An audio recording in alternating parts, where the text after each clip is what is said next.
Yogi Ramsuratkumar, Yogi Ramsuratkumar, Jaya Guru Raya. Yogi Ramsuratkumar, Yogi Ramsuratkumar, Yogi Ramsuratkumar, Jaya Guru Raya. Yogi Ramsuratkumar, Yogi Ramsuratkumar, Yogi Ramsuratkumar, Jaya Guru Raya. Yogi Ramsuratkumar, Jaya Guru Raya. Yogi Ram, Tyagi Ram, பாதை காட்டும் ஜோதியாம், விசிறியோடு சிரட்டை கொண்டு வினைகள் தீர்க்க வந்ததாம்.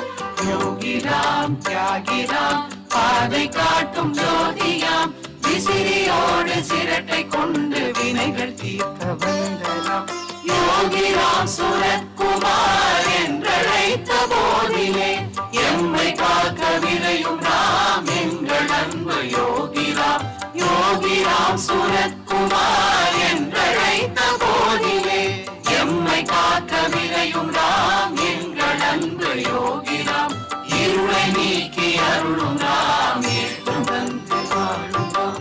இருளை நீக்கி அருளும் ராம், ஏற்றம் தந்து வாழும் ராம். யோகி ராம், தியாகி ராம், பாதை காட்டும் ஜோதியாம், விசிறியோடு சிரட்டை கொண்டு வினைகள் தீர்க்க வந்த ராம். யோகி ராம், தியாகி ராம், பாதை காட்டும் ஜோதியாம், விசிறியோடு சிரட்டை கொண்டு வினைகள் தீர்க்க வந்த ராம். யோகி ராம் சுரத்குமார் என்றழைத்த போதிலே எம்மை காக்க விரையும் ராம் எங்கள் அன்பு யோகி ராம். யோகி ராம் சுரத்குமார் என்றழைத்த போதிலே எம்மை காக்க விரையும் ராம் எங்கள் அன்பு யோகி ராம். இருளை நீக்கி அருளும் ராம், ஏற்றம் தந்து ஆளும் ராம். இருளை நீக்கி அருளும் ராம், ஏற்றம் தந்து ஆளும் ராம்.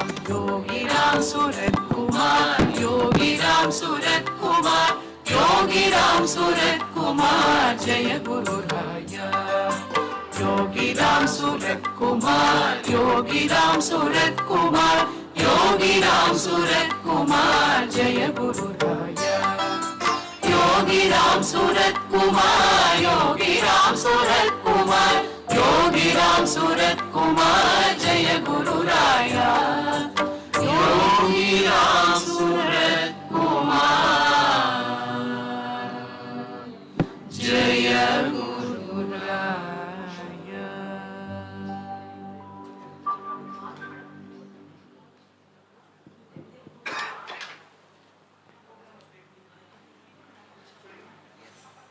स्वागतं स्वागतं योगी रामसुरत्कुमार, स्वागतं ब्रह्मानन्दं परमसुखदं केवलं ज्ञानमूर्तिं योगी रामसुरत्कुमार, स्वागतं स्वागतं स्वागतं योगी रामसुरत्कुमार, शाश्वतं ब्रह्मातीतं गगनसदृशं तत्त्वमस्यादिलक्ष्यं योगी रामसुरत्कुमार, स्वागतं स्वागतं स्वागतं योगी रामसुरत्कुमार, शाश्वतं एकं नित्यं विमलम् अचलं सर्वदी साक्षिभूतं योगी रामसुरत्कुमार, Yogi Ramsuratkumar, Yogi Ramsuratkumar, Yogi Ramsuratkumar, Jaya Guru Raya. Our loving namaskarams and pranams to all of you gathered here on this wonderful Margari evening. We thank you very much for taking the time to be here today. On behalf of the Ma Devaki Veda Patashala Trust of the Yogi Ramsuratkumar Ashram, we extend a very, very warm and loving welcome to all of you. Our grateful pranams to our Guru Maharaj, Bhagavan Yogi Ramsuratkumar, for orchestrating this beautiful event for all of us. Today is a very, very important and auspicious day. It is day 3 of a very wonderful national conference on new perspectives in science and technology from ancient India that we successfully completed, and the sparkling end to this marvelous national conference is an event that all of us have been waiting for, a wonderful evening satsang with our beloved Ma Devaki. Margazhi, one of the most auspicious times of the year. It is the month to celebrate devotion. I'm sure that all the bhaktas seated here will know the significance of Margazhi and what it means to all of us to have our beloved Ma here with us during this auspicious festival time. Thank you so much, Bhagwan, and thank you, Ma, for sharing your beautiful presence with us. We, the devotees of Yogi Ramsuratkumar, start any event with the chanting of his powerful name, which is a consecrated mantra. We request our volunteers to please help us start the evening on the most positive and right note by the chanting of Bhagwan's powerful name. Jai Bhagwan Yogi Ramsuratkumar.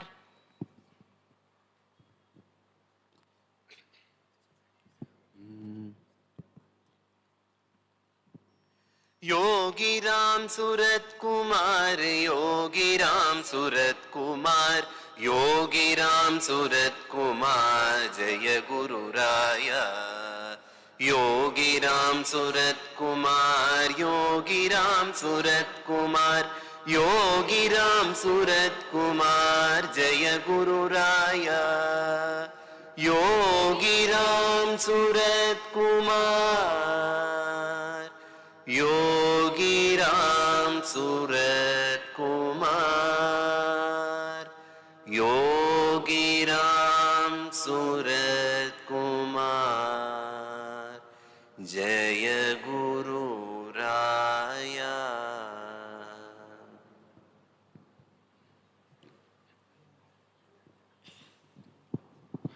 We now request our dear Geeta, an ardent devotee of Bhagwan Yogi Ramsuratkumar from Madurai, to offer a very special song at the lotus feet of Bhagwan.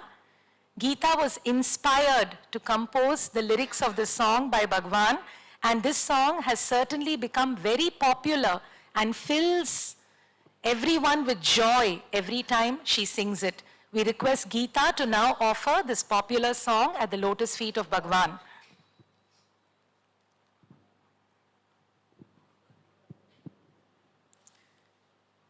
குருவே உன்னை நேசிக்கிறேன் உந்தன் கருணையினால் தான் சுவாசிக்கிறேன் உந்தன் கருணையினால் தான் சுவாசிக்கிறேன் ஆனந்தத்தில் உன்னை பாடுகிறேன் உந்தன் நாமத்தினால் தான் வாழ்கிறேன் குருவே உன்னை நேசிக்கிறேன் உந்தன் கருணையினால் தான் சுவாசிக்கிறேன் உந்தன் கருணையினால் தான் சுவாசிக்கிறேன் மாயையினால் நான் மூழ்கியிருந்தேன் பெரும் வேதனையில் நான் வாடி நின்றேன் கடவுளை தேடி கலங்கி நின்றேன் அந்த இறைவனை நீ என அறிந்து கொண்டேன் ஆனந்தத்தில் உன்னை பாடுகிறேன் உந்தன் நாமத்தினால் தான் வாழ்கிறேன் குருவே உன்னை நேசிக்கிறேன் உந்தன் கருணையினால் தான் உந்தன் கருணையினால் தான் சுவாசிக்கிறேன் தரிசனம் வேண்டி தவித்திருந்தேன் உந்தன் மலர்முகம் காண துடித்திருந்தேன் உன் சிரிப்பினை கண்டு உறைந்து விட்டேன் உந்தன் திருவடியில் நான் சரணடைந்தேன் ஆனந்தத்தில் உன்னை பாடுகிறேன் உந்தன் நாமத்தினால் தான் வாழ்கிறேன் குரு சுவாசிக்கிறேன் உந்தன் கருணையினால் நான் சுவாசிக்கிறேன் உந்தன் கருணையினால் நான் சுவாசிக்கிறேன்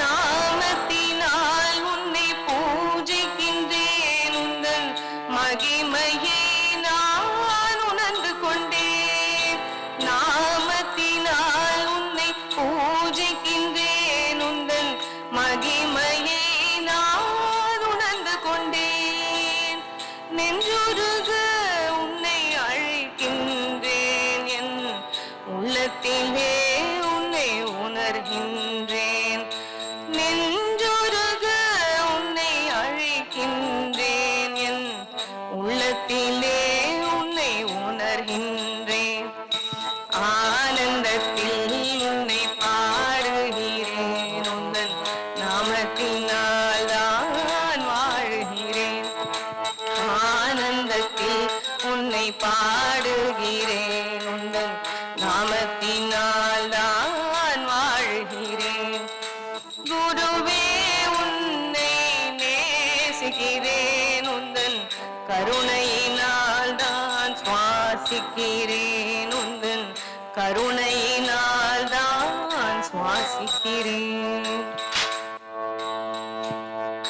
ஜெய குரு ஜெய குரு ஜெய குரு தேவா யோகி ராம் சூரத்குமார் ஜெய குரு தேவா ஜெய குரு ஜெய குரு ஜெய குரு தேவா யோகி ராம் சூரத்குமார் ஜெய குரு தேவா ஜெய குரு ஜெய குரு ஜெய குரு தேவா யோகி ராம் சூரத்குமார் ஜெய குரு தேவா ஜெய குரு ஜெய குரு ஜெய குரு தேவா யோகி ராம் சூரத்குமார் ஜெய குரு தேவா ஜெய குரு ஜெய குரு ஜெய குரு தேவா யோகி ராம் சூரத்குமார் ஜெய குரு தேவா ஜெய குரு ஜெய குரு ஜெய குரு தேவா சூரத்குமார் ஜெய குரு தேவா ஆனந்தத்தில் உன்னை பாடுகிறேன் உந்தன்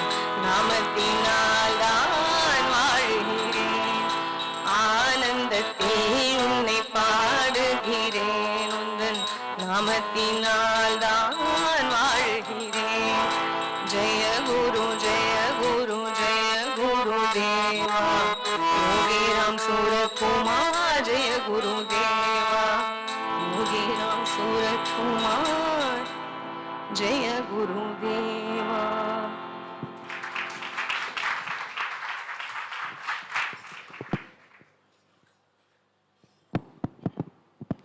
Yogi Ramsuratkumar, Yogi Ramsuratkumar, Yogi Ramsuratkumar, Jaya Guru Raya. Thank you, dear Geeta. Once again, a very good evening to everyone. Before our dear Ma Devaki comes on stage to deliver her talk, I would like to share a few words about her. For the last 2 days, with Bhagwan's grace, I have volunteered as a compeer for the national conference. Somehow, it was rather easy to talk about to introduce even the most difficult scientific topics.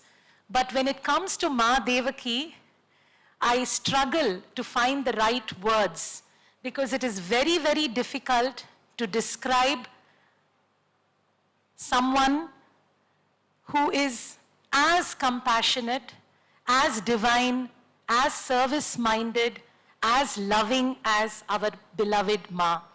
So,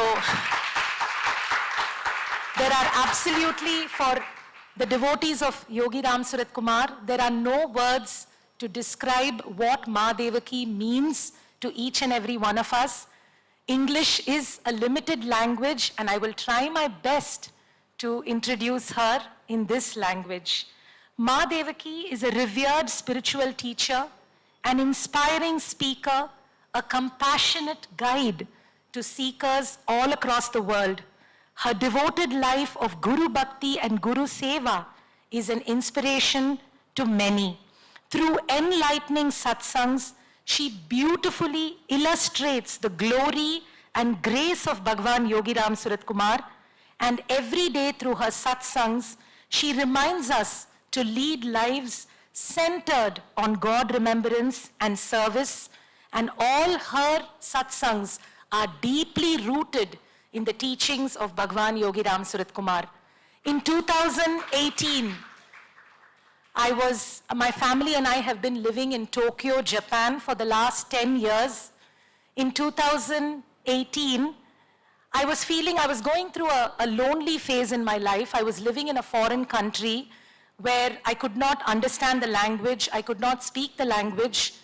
I had studied quite a bit, but somehow, due to the lack of knowing professional Japanese, I was struggling to find a job in Japan as well. I was going through a difficult phase in my life, but I had always had faith in God, and somehow I felt that maybe I could use my time more wisely and spend more time with God, but I did not know how. I think there might be many of us who are in that same situation. We want to commune more with God, but sometimes we just don't know how to do that. And I was in that situation. I used to read a lot about the saints online, various saints. I would read about Tiruvannamalai, and then I think I must have done something good in my previous life. I came across a YouTube video where Ma Devaki spoke about how she first came across Bhagwan Yogi Ramsuratkumar. I remember watching that video and I was just mesmerized. I loved the way that Ma spoke so naturally. She spoke from her heart, and most importantly, she introduced to me this magnificent master, Yogi Ramsuratkumar, and she spoke about the power of his Nama. Then I started Googling more and more about Ma Devaki and Yogi Ramsuratkumar. I started watching whatever video I could find. It was 2018. There was not that much, there's a lot today. Today we're very blessed, we have a lot of content. But whatever I could find, I started reading and listening. And I found a very beautiful book, a book that changed the course of my life, a book called Nectar Drops, Ma Devaki's Diary. So on those cold Tokyo nights, I would be snuggled in my bed, reading the chapters about Ma's love, Ma's devotion, Ma Devaki's spiritual journey, and I would read it like a kid with a box of candy, you know. You eat a piece of candy every day and you're so scared it'll get over. So every time I would read a chapter quickly, I would be like, oh God, is this book going to come to an end? What am I going to do when it comes to an end? It was so powerful, so enchanting. But as I read through the book, I understood that I had to have darshan of this beautiful Ma Devaki. I had to visit the Yogi Ramsuratkumar ashram, and I most certainly had to start chanting this Nama. Ma has spoken so much about the powerful Yogi Ramsuratkumar Nama, how when we chant this Nama, it instantly brings help, guidance and protection to the person chanting it. And what more, Bhagwan has said that we do not need to believe this blindly. You can put this name to test like one would do in a laboratory. I just chanted the Nama 33 times a day. I don't know where I got the number from, and I'm not prescribing that number. It's just something that I did, and I watched my life change right in front of my eyes. I was able to find gainful employment. I was able to reduce my anxieties, and I was able to live a life more in communion with God. 5 years have passed now, and I can confidently say in front of all of you that Yogi Ramsuratkumar Nama has transformed my life in more ways than one. I cannot imagine a life without this Nama. It orchestrates your life so beautifully. It brings such good things, higher conscious things into your life. And words fail me to describe the power of this Nama. And I offer my grateful pranams to Bhagwan and my grateful pranams to Ma Devaki for telling us about this beautiful, beautiful Nama, for guiding us every day. All of us lead such busy lives. Just think of your life from morning to night. You're playing so many roles. Some of us are living in foreign countries. Suddenly we have to speak in Japanese. Suddenly we have to speak in German. Suddenly you have to be an international employee. Suddenly you have to be a traditional daughter-in-law, enthusiastic mom. It's so much. There's so much of multitasking. We need a powerful solution, a medicine to help us play all of these roles effectively and efficiently. For me, I believe that is Yogi Ramsuratkumar Nama. So even if you're not, you may not chant this name for higher spiritual truths, but just to lead your life happily, effectively, please do bring in the Yogi Ramsuratkumar Nama into your life. And I could keep talking about this forever, but I don't want to steal time from our beloved Ma. So with a heart filled with love, I warmly invite her on stage to please deliver her satsang for today. And Chennai is very, very blessed. The month of Margari, our beloved Ma Devaki is here. Jai Bhagwan Yogi Ramsuratkumar.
Yogi Ramsuratkumar, Jaya Guru Raya. Yogi Ramsuratkumar.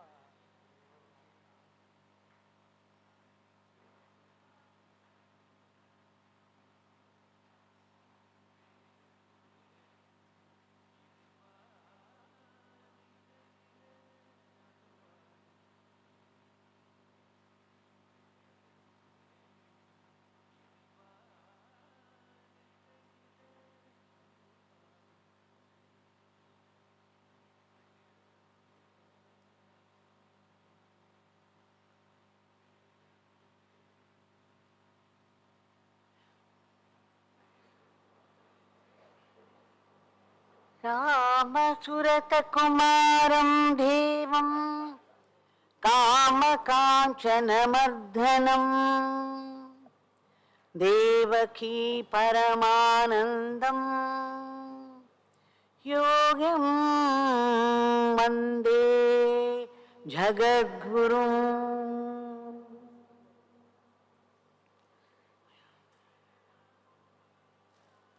Yogi Ram Surat Kumar, जय गुरु राय.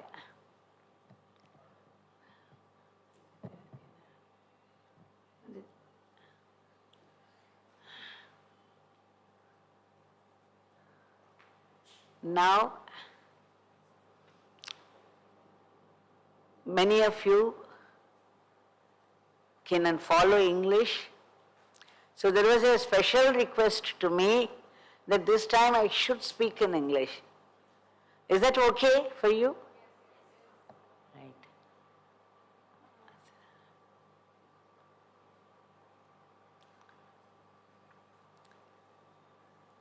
So, it's a very special day that we have all met up here. And my grateful pranams to Bhagwan that this great event of this national conference is coming to a conclusion with this part, where of course Yogi Ramsuratkumar is in the beginning, in the middle, in the end. It is Yogi Ramsuratkumar all through. And we should know something about it. Even people who already know so much about him, talking about the Guru's glory, his Nama's glory, again and again, even if it is repeated several times, a sadhana is repetition, and repetition is power. We repeat the name because otherwise, if we don't repeat the name, the other thoughts would repeat themselves. We know we get caught up in the whirlpool of thoughts and are unable to come out. So we need a parallel practice to come out of it, and what can be more godly than the name of God, our Guru. So I'm going to share a few incidents which I have come to know or happened even in my presence, so that we can see some aspects. Because a Guru like Yogi Ramsuratkumar Bhagwan, we can only see the tip of the iceberg. There will be several miles of the blocks of ice under the water. Only the tip would be seen. And that is how we come to understand the Guru. What we understand is very little, but at least that we have to go through again and again. Because Bhagwan had said, wherever people talk about this beggar, my father is present. We know that there is no difference between his father and himself. So Bhagwan is with us here, right here, in his vibrant presence, and it is with him. That is why this is Satsang. We are in the presence of our Bhagwan, and so we are in Satsang. Now, Ramana Bhagwan has said, the one is in constant communion with God. The one who has become absolutely one with the Supreme Brahman. He is like a mirror. They have no form of their own, but whatever stands before a mirror, it simply reflects that in all its details. So today I thought I would share some aspects of Bhagwan, that is, Bhagwan being Bhagwan. How devotees of different gods, Rama, Krishna, Shiva, Muruga, Ayyappa, they saw their Ishta Devata in him.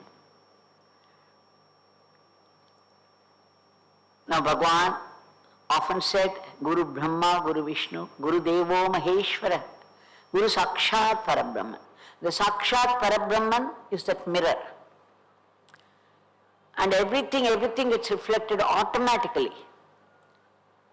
So recently in Abhayam, I was telling people, the devotees there, how Bhagwan came to us as Rama. So I had better not repeat all those incidents. But one important experience that I myself felt, that one early morning, Bhagwan was lying down. It was nearing, it was about 2:15 or so. And there is a calendar, there used to be a calendar there, and I had to remove every day the paper so that the next day date would be seen by him. And that day, as soon as he got up, I saw something very strange. Bhagwan was still asleep, or it seemed so. But then, he looked green in color, the whole body, the sheen, the color was green, a very special green, what you call generally Rama's color. I was wondering, how is that Bhagavan's skin has changed? And he looked like Sri Rama. I was fascinated, transfixed, just looking at him again and again, and suddenly it struck me, the idea came to me that it was Rama I was seeing, yes, and it is not the skin color, the green, we say Rama's color.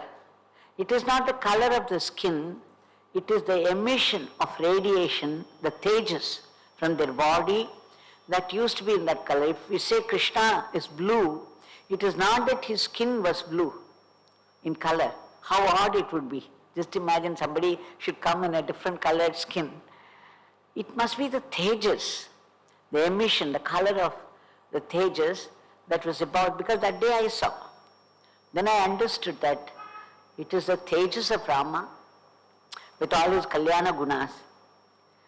And then I was thinking that how strange. In Sudama, we never knew the passing of the days. We wouldn't go out, we wouldn't talk to anybody, that Bhagavan was all that we could see and talk to. And he was always busy. So he also kept us busy. So today, how is that Bhagavan looked like Rama in the color, a green color? And then just thinking about it, I removed the paper, the date, and then I saw it was Hanuman Jayanti. Hanuman, all the time he was chanting Ram Nam, and only Rama existed to him, nothing else, no one else. And no wonder there was such strong current of Rama consciousness. And it manifested. That is what I found out. It was a glorious vision. Of course, it happened right in front of me. I wouldn't say vision in that sense. Generally, vision is used. Because I could see him lying down, just as Sri Rama. For all appearances, it looked as though he was asleep. But what did I see? Sri Rama, the ever wakeful, Supreme Brahman. So that is one thing which I wanted to share. There are other many incidents. But then about Krishna, everybody knows that in Tiruvannamalai there is a Bhakta by name Ramachandra Upadhyaya. He is running the hotel, Udupi hotel there. Right from the beginning, Swami sometimes would go there and have his food, and Ramachandra Upadhyaya people also would send some kanji every day. Sometimes both in the morning and in the night, or sometimes in the morning. And Swami also had given them the order that somebody from the family, only a family member should bring kanji, otherwise he won't touch it. And that was Krishna Jayanti day. So his wife, Ramachandra Upadhyaya's wife, had made all kinds of snacks, the Krishna Jayanti Bhakshanam. So it was all made ready and kept there.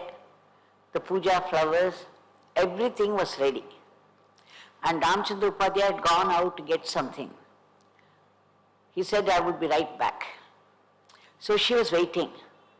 And when somebody entered, she thought it was her husband, Ramachandra Upadhyaya. But who?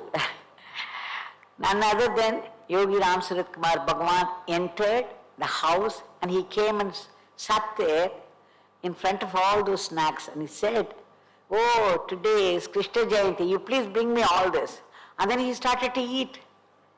He finished up the whole thing. His wife was helpless. She didn't know how to react to it. But then she was also happy that Swami was taking something. So he began to eat the whole thing. And in the meantime, Ramachandra Upadhyaya also came back. And then he saw the Leela Swami was playing. He was also very happy.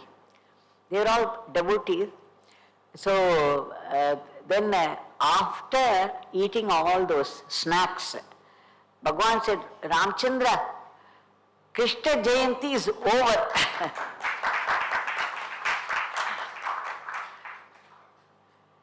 See how, this is how the divinity expresses itself in the context.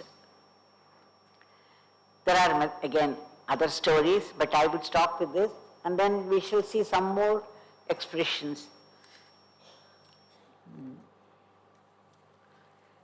And then Vasanta Nachiepan, he's from Madurai.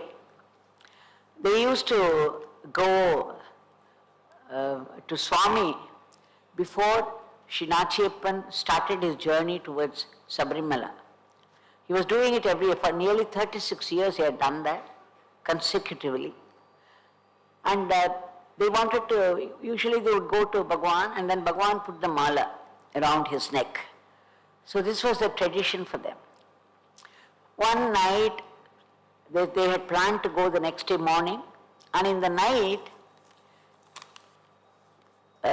Vasanta Nachiepan was suddenly inspired to make chapati after chapati after chapati, 50 chapatis. She didn't know why she was making it. But then she made chapati and then sabji also, and then they started and they came in the morning. But when they came to Bhagwan's house, Sannadhi Street house, it was locked. So they didn't know where he could be found, and they were just walking in the street, inquiring this person, that person. And suddenly, one Ayyappa Swami, he was carrying the plantain leaves, and he came straight towards them. He said, Swami தேடுறீங்களா? எங்க அங்க ஒரு bell studio ஐயா வீட்டில் தான் இருக்காங்க சாமி, வாங்க நான் அழிச்சுன்னு போறேன் அப்படின்னு. So they were guided, and then they went to this house, and there Bhagwan was sitting in a chair, and there was about 22 Ayyappamas. They were all seated there. And then Bhagwan, they prostrated before Bhagwan, and they were all singing Ayyappa bhajans. Then Bhagwan asked Dr. Nachiepan also to sing a song on Ayyappa. All this were going on, and then they started to do the puja there to the Murti. As the puja was being done, suddenly everybody saw Bhagwan. They didn't know how he adjusted himself. In the same chair, he sat like Ayyappa. They had done Pada Puja to him. So in the Pada also, they had put chandan, kumkum, all that, flowers, everything. So it was like this. You can imagine how he sat there in the chair, just like Ayyappa. So all those people, the Ayyappa devotees, they could not believe their eyes, but they saw Ayyappa sitting there in his typical pose. Dr. Vasanta Nachiepan, they were all highly excited. And then she says, I didn't know why I made 50 chapatis. Swami was just sitting there still with absolutely no movement. And then a few minutes after, he sat like that and he started to bless also, raising his hand in benediction. And after that, he came back to his original Swarupa, and then he sat just like Yogi Ramsuratkumar and said, Vasanta, this beggar would like you to feed all these people. Have we got enough food? That is when she realized why she was made to do this 50 chapatis. So she started distributing the food. So you see, for all the Ayyappamas that day, they saw Ayyappa coming alive there right in front of them.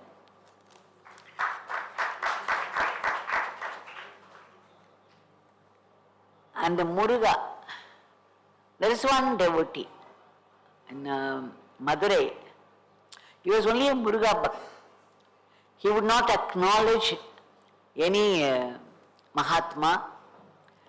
He would chant Muruga's name, and he refused to recognize anyone else.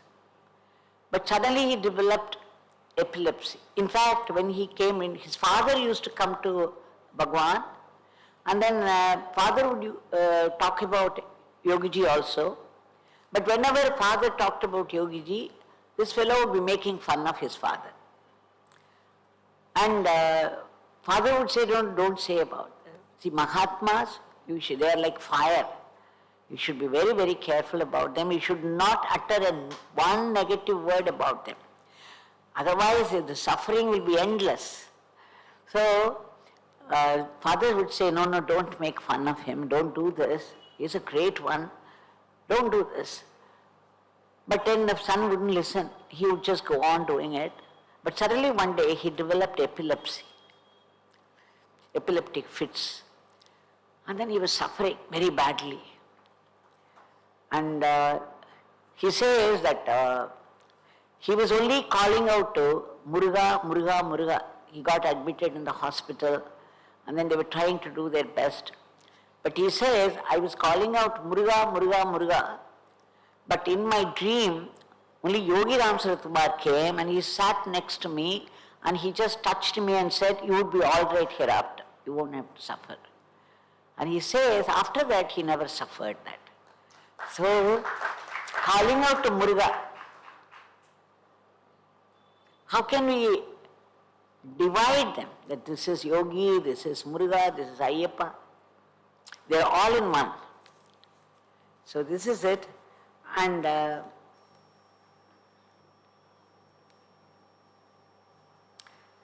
Shiva Tandavam. Shiva Tandavam, you know, that this afternoon I was saying, that Ganeshana had witnessed it and other people also witnessed Bhagavan's dancing like Shiva. A very, very fascinating, beyond any description. It's a very divine vision for everybody. He said, Ganeshana said, Bhagavan would come to that cremation ground near Isanya Mat. And there he would start chanting Om Namah Shivaya, Om Namah Shivaya. And very soon he would make this Damaru noise with his own mouth. He didn't have any Damaru, but the Damaru noise would come from his mouth. And then he would start to dance with wide sweep of his hands and legs. And he would be jumping from one tomb to the other. You know, there were many Christian tombs. I think it was a cemetery. And had watched it for 1 hour. That's what Ganeshana described. And ever since, I had this longing to see such a dance. R.K. Alvar also had described how Bhagavan danced on the terrace once. But I never saw it myself. So this longing was there, that Bhagavan had danced like Shiva. How could he dance like Shiva? The dance was spontaneous and he was making Damaru noise. And if from what I had seen, every bit he was Shiva, Lord Shiva. The way he stood, the way he looked at each other, the way he blessed, the way he talked, the way he walked. So much Shiva chanting Ramnam. So this was the case. So I had nurtured this longing. And then it was Arudra Darshan Day. I hope you don't mind my repeating whatever I said this afternoon. Then I entered, I went to his house, it was locked. And then somebody said, he's found only in the temple. So I ran there, looking for him here and there, and finally I found him seated under Ashwatha tree. And there was already a crowd there, I went and joined them. You know, I had to stand at a distance waiting for some gesture from him. And as soon as he made it, I rushed there, and I sat at the back of the crowd, actually. And that's when I saw there was only a small crowd, but then there was such a rush of people entering the temple and going straight inside. Because that day they would do special abhishekam to the statue of Nataraja. So these people are going. And suddenly I saw so many people, crowds and crowds of them going straight inside, wouldn't turn this side or that side. And Bhagavan was seated here in flesh and blood. I said, how stupid can people get? Here is Nataraja in flesh and blood. Can't they see it? Can't they recognize it? Why are they so blind? And then, you know, whenever these thoughts came, I found Bhagavan looking at me from his corner, from the corner of his eyes. And then immediately he would turn. He would look like this and then he would turn and then look like this.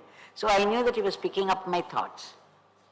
And then I remembered Arudra Darshan was the day Lord Shiva danced specially for Parvati and some intimate disciple, this Patanjali and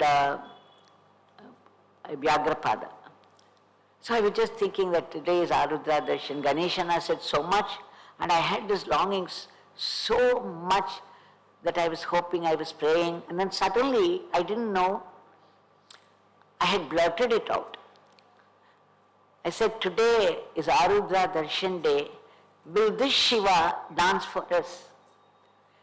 I was not a person who talked like that in those days. I used to be very, very afraid because Bhagwan would not like any nonsense in his presence. You know, that is one place that is in the presence of the Guru, your ego would take a back seat and you sit very quietly. There will be no cheshtai and so no gimmicks of the ego. So I used to be very, very scared, but that day I don't know how the words came out at all. So much was the longing that I didn't know I had spoken out. And then as soon as I did, I was really trembling in fear because Bhagavan would ask me to, whenever we were impertinent, Bhagavan would say, this beggar leaves you now, you can go. And you know, there would be so much longing to be back with him, but you can't do a thing once he leaves you. You have to go back. So we were all scared of that. So here I was trembling in fear that Bhagavan would send me out now. I have spoken impertinently. But all that Bhagavan said, to my great surprise and delight, is that, why not? That was something he would never have spoken. It was not his way of functioning. But that day he said that. So I was flabbergasted. Is Bhagavan saying that why not? Which means he's going to dance just because I asked. I couldn't believe it. But then I was very, very happy. It was very blissful actually because I thought Bhagavan would get up and start dancing. He's expecting all that very stupidly, imagining a physical dance. But then Bhagavan, you know, he became very cool once again and he continued his conversation with those people in the crowd. Especially there was one village lady and she was a vegetable vendor, I think, but she also had a pot of buttermilk. And she was saying, hey Swami, paathu ethana naal aachu, indha more kudi, thumma thondu more kudi. Something she was saying in her own language. Swami, eduthuku Swami. Vandamma, the pichikaram vandamma, she was saying.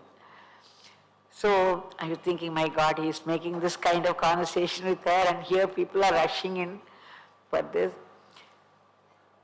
நமக்கு ரசிக்க தெரியணும் இல்லையா, ஒரு பகவானோட கூட இருந்தா கூட அவர் பகவான் நமக்கு புரியணும். We must be able to recognize him for what he is and then அதை என்ஜாய் பண்ண தெரியணும். அது I was thinking, okay, it is their fate. And then suddenly he looked at me again. Then he said, you know, he would call me like this, come here. And then he made me sit a little away from him and then I sat there. Then, you know, I had already asked, will this Shiva dance for us today? So I was thinking that, oh, he's making me sit next to him, now he's going to get up and dance and this and that. But then again he turned to some of those villagers and he was talking in their language. And suddenly I heard Bhagavan's voice, Devaki, see, Shiva is dancing. And I looked up where he was looking and there was a breeze and then I heard the rustle of the leaves and then the leaves are all moving like this. How many times we have all seen that, you know? It's so common a scene.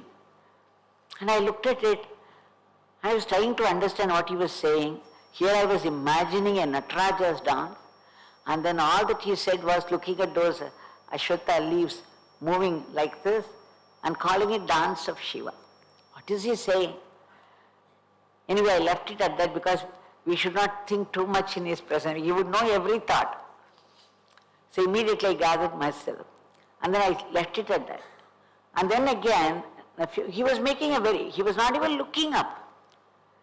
And suddenly he said, Devaki, see, Shiva is dancing. And then I saw he was looking up, and it was a very clear blue sky, and 3 storks, I think. They were white in color, and they were gliding very gracefully in a certain formation. It was so beautiful to watch, the kind of which I had never seen before.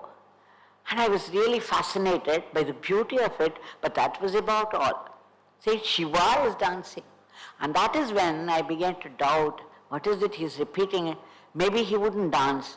He just trying to divert me to this and that. I didn't get the point. Because we are trained to look at everything physically. So the subtlety behind it, I missed. And then he knew that I missed a point, so he kept quiet again, he continued. That is when one Mami arrived. She had a carrier and 1 plantain leaf, and she said, Swami, today is Arudha Darshan day. I have offered it to Nataraja and I have brought it for you. Will you please take it? He said, Amma, you keep it there. And then he continued the conversation as though nothing had happened at all. And here I was waiting. I was still waiting for him to get up and dance physically. And then he said, suddenly looking at the Mami, will you put that leaf before her? So he put it in front of me, and Bhagavan said, you served this lady, this Amma, that's what he would say. You serve this. I was so scared to look at her. With so much devotion, she had brought that just to offer to Bhagavan, and here Bhagavan is pointing to some lady saying that you serve all that to her. I was so scared, and then I looked at her from the corner of my eyes only to find her smiling. Then I thought, okay, she's an evolved soul. She must have been quite used to his ways, and that is why she's smiling. And then she served the kali and also the sabji there. And just when I was about to eat, Bhagavan said, start. So I had to eat. It was a very embarrassing scene because it was temple, Arunachaleshwar temple, and nobody just puts a plantain leaf and eats kali there like that. Just imagine my plight. Anyway, but Bhagavan was saying it, we can't help it. So I was about to start, and suddenly my eyes caught the movement of something, and then I found it was that centipede. The மரவட்டைன்னு சொல்லுவோம் இல்லையா தமிழில், அந்த மரவட்டை எப்படி இருந்ததுன்னா கருப்பாக இருந்தது, நல்லா இது மஞ்சள் புள்ளி இருக்கும் இல்லையா, அது ரொம்ப ஃபாஸ்ட்டாக போகும் வேறு. So it was moving very fast and coming straight towards my plantain leaf. Now I thought in a few minutes it would start climbing up the kali also. And even just looking at it was so disgusting a sight. And I immediately, my whole focus was on it. I forgot the presence of Yogi Ramsuratkumar. I forgot it was Arunachaleshwara temple and people were all there. The Maravati became my focus. And I all the time was trembling, my God, what if it got onto this leaf? If it starts climbing and I would vomit, and already something was welling up, just at the sight of it. And suddenly, his voice boomed so loudly and so vibrantly. Devaki, see, Shiva is dancing. Looking at that Maravati. Here I was feeling the disgust and something was welling up. I was going to throw up any moment. And then I heard him, and the way he said it, it did something to me. The whole being began to tremble. Now this time it was at a different level. Something came vibrantly alive in me. And then I looked at it, in a fraction of a second, the whole thing changed. Only a Mahatma can do this. I looked at the same thing which was disgusting just a second before. Now I saw in the same movement, the same creature, a certain beauty which I missed out before. And there was beauty, there was a certain rhythm, the way it was moving, and such orderly way of moving, so order, rhythm and beauty. அப்படியே ஒரு நளினம் இருந்தது, ஒரு அழகு இருந்தது, ஒரு gracefulness இருந்தது அதில். And then I forgot it was Maravate or anything, it was literally movement of Lord Shiva, a gesture of Lord Shiva for me. And I was absolutely transfixed, just looking. I forgot this Kali, I forgot even Bhagavan, I could only see Lord Shiva moving.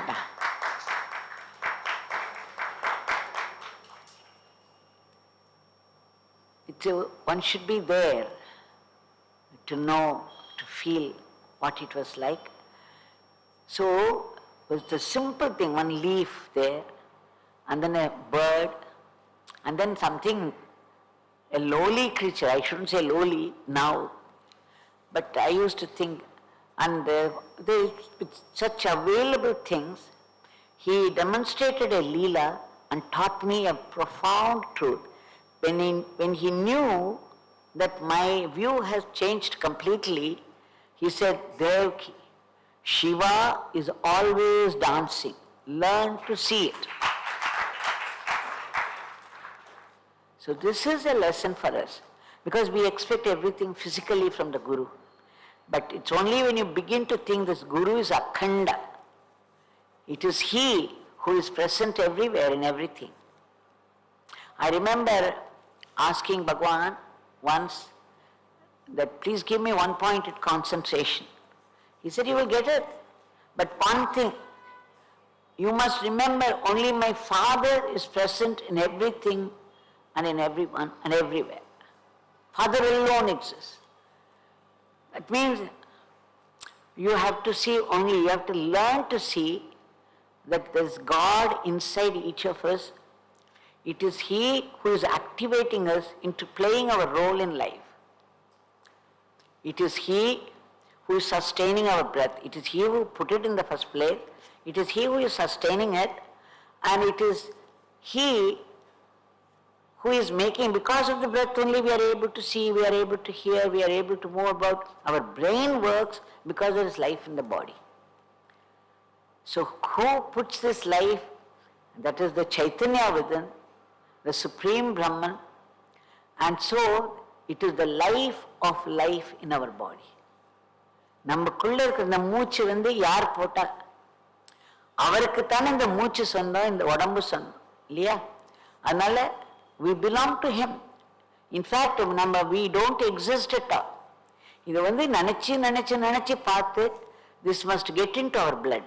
That is when we would know that we are only puppets in the hands of a divine puppeteer. The divine puppeteer is inside all of us. He is inside a worm. He is inside a worm. The Supreme Brahman is inside a worm, and he is wriggling like a worm, helplessly. Imagine the Supreme Brahman in a bird. He is acting through the bird, and it is he who is flying in the form of bird. It is he who is in the tree swaying in the breeze, and he is right in the stone also. There is no place where he is not. In fact, every one of us is only a manifestation of this divinity. That is why none of us exist as individuals, as we think, as we deceive ourselves. We exist only as instruments in his hands, as puppets in the hands of the divine puppeteer, and we should know that it is he who is operating from inside. We are all programmed robots, and he is the operator within.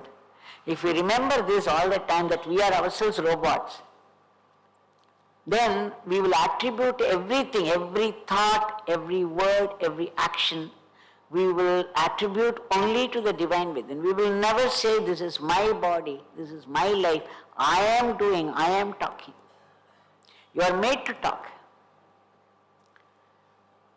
அதனால இந்த ஒரு பெரிய விஷயத்தை, அதாவது நம்ம பார்க்கறது எல்லாமே சிவா தான்.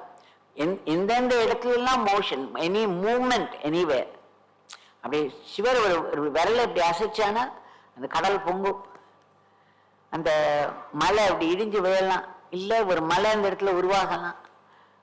Anything can happen. Any movement of this, any motion of anything is only Shiva's dance. This is what he taught me. So we shall at least try to remember what he said, and then maybe when we remember more and more in depth, then it will begin to express itself automatically. So this is it. Now one day, two ladies came to see Bhagwan in Sannadhi Street House. They were village ladies, villagers. You know, the village ladies with a lot of flowers, and they had a plate, and then the camphor and udubati, all that they had brought. And they talked to each other, say, we'll go see the Swami and then go to Mariamma, there is enough time. So they entered, and the time was passing, and Bhagwan was not letting them go. And then it was getting dark. The ladies were frightened and said, Swami, Mariammakku ponom nanga Swami, Kali Kovilukku ponom, puja pannanum Swami, abdi. Then Bhagwan said, you do that puja to this beggar. There is no need to go to Mariamma's temple, you do that puja to. இப்போ நம்ம என்ன நினைச்சுப்போம் சாதாரணமாக, இது என்ன இது மாரியம்மா பூஜையை போய் தனக்கு பண்ண சொல்கிறாரு அப்படிதான் நினைச்சுப்போம். அந்த லேடிஸ் உடனே ரொம்ப சந்தோஷமா they did that puja to him, and Bhagwan said, you have done puja to Mariamma, இப்போ நல்ல திருப்தியா போங்க, and he gave some prasadam. யார் சொல்ல முடியும் unless he is an authority, இல்லையா? Only an authority can speak like that. Just imagine somebody who gives his name, Rama Krishna அந்த மாதிரி தானே இருக்கு. அப்படி இருக்குச்சே தன்னோட நேம் கொடுத்து யோகி ராம்சுரத்குமார்ங்கிற நேமை கொடுத்து நீங்கள் இதை சொன்னால் help will come, guidance will come, protection will come, அப்படி சொல்லணும்னா ஒரு அத்தாரிட்டியால் மட்டும்தான் சொல்ல முடியும். And we know thousands of people are experiencing the grace of Bhagwan at the utterance of his name. So, as I said before, let us remember that it is the mirror. இந்த மகாத்மாக்கள்லாம் பார்க்கறதுக்கு, நான் ஒரு தடவை கேட்டேன், அவர்கிட்ட சொன்னேன்னு நினைக்கிறேன், இந்த பிச்சைக்காரன் சொல்றீங்களே, who is this beggar then? You say that this beggar has died. This beggar is dead at the lotus feet of Papa Ramdas. Then who is this beggar? You say that you are dead, and then you refer to yourself as this beggar, a dirty beggar and all that. He said, in your eyes, you people see me as a form. So this form should have some name. This beggar should use some language which you will understand. So I refer to this body as this beggar. But in truth, there is only Father here. Father alone exists. It is every thought, every word, every deed of this beggar is governed by the one divinity that governs the whole cosmos.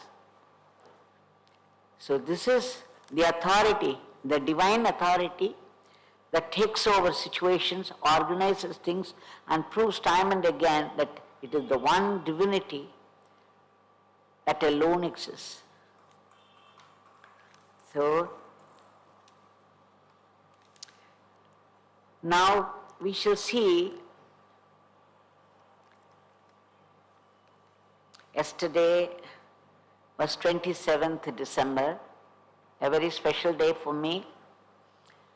This was the day I came to Bhagwan. I was coming 2 or 3 days before that, because we had come on Christmas holidays, 3 days, and then I had come only for Ramana Bhagwan, because I was reading like mad Ramana literature. I was drawn to his personality and teachings, and then I had come only to spend time, and I was coming for the first time at that, and I was going to spend all those 3 days just worshipping Ramana, going around. I had my own plans. Little did I know that everything was going to change, that the life would be completely different. So after I came to Ramanashram, they said that there's a living master here. Then, I had always gone after Mahatmas. Whenever I came to hear about a Mahatma, immediately I would rush there and fall at their feet and seek their blessings. So much so that people used to make fun of me that I was a saint monger. So this time, as soon as they said there's a living master, then I remembered one of my students saying that she had been there to this living master who looked like a beggar and who used to wear colored shawls, so many shawls, and he talked perfect English and all that. So I said, okay, we'll go see him. So you see, he played such a leela. We would go there only to see a locked door, and then people would say, just left for the temple. And then we would rush to the temple only to be told that he just left the temple. And then we would go around the mountain, and again evening we tried. And then same story repeated. And then the next day also morning we tried the same thing. Every time we would carry a tender coconut. And then finally we ended up drinking it ourselves. So this happened 4 times.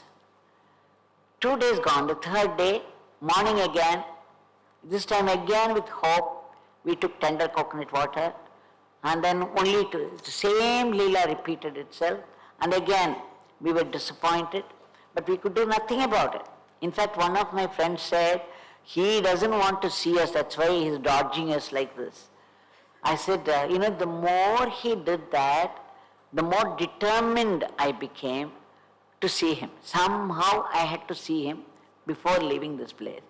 This is the way to treat us. The treatment is going on in different ways so that we get more and more evolved. It's meant for our transformation. See, if the determination became very strong. And then I was telling those friends, look, there's only one time left now. Tomorrow morning we have to start from here.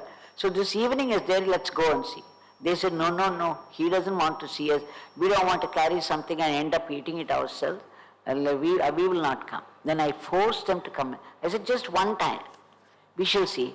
We should not, because, by nature I'm a go-getter, like they say. We have to, you get focused upon something and you have to do it. So this compulsion was there, this urge was there. So it pushed me ahead, and we went there, and then I bought some apples. You know the story, many of you know the story already. Why I am telling is that only in the presence of a true jnani you get such deep experiences without any preparation, without any sadhana to back you. In their presence, you don't need anything else. Any number of textbooks you study, any number of research you do, any sadhana, however hard it is you do, but nothing can equal a few moments in the presence of a Mahatma. Such is the glory of a Mahatma. So here we were there, and luckily I sighed a sigh of relief because it was open and there was a crowd outside, and then we were there in the last row. Then some form was coming out from inside, and I tell you the truth, I did not look at him at all. I had no idea of the details of his appearance, but I felt a huge, I had waited only for this moment all my life. You will know only when you find your own guru. You will have some such experience, I suppose. Because here I was trembling violently with tears trickling down, streaming down, and I was just gaping. And then quickly he dismissed everybody, and finally only we 3 were left, and my friend was nudging me saying, look, this is our turn, he's going to send us off. But where was I even to reply? I was just gaping at him without registering any details. It was blank. And then he said, come, the way he used to say, come inside. And then he took us to the veranda, small veranda. And again now I was closer to him, this huge presence, a very vibrant, fiery presence.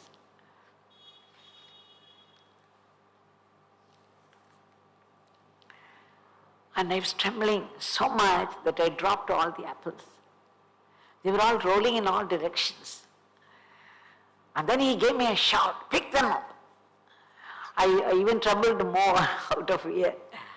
And then very clumsily I picked up all those apples. And then he opened a wooden door, went inside, said, come behind me. So we went inside like a troop, one after the other.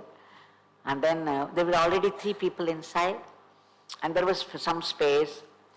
And you know, so sweet of him, he had spread mats there for the visitors. And you know how the mats looked? There were more holes than mat.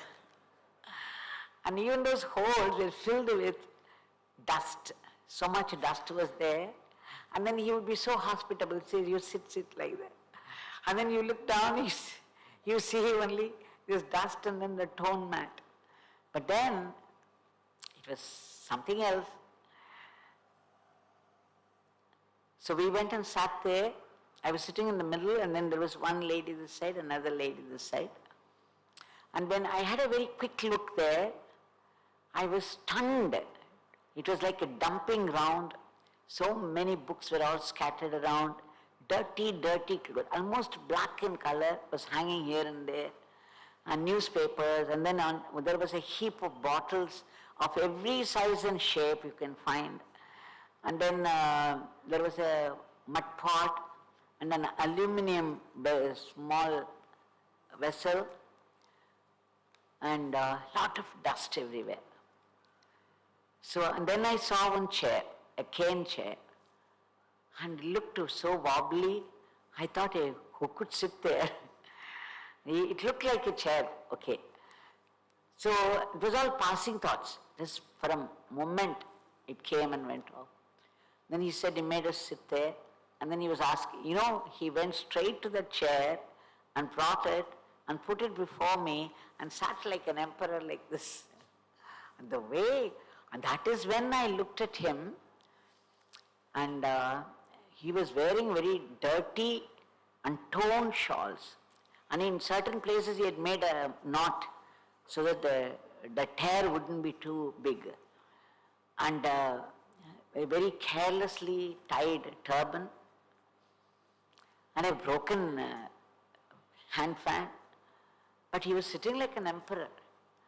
It looked to me as though the emperor of the world was seated there.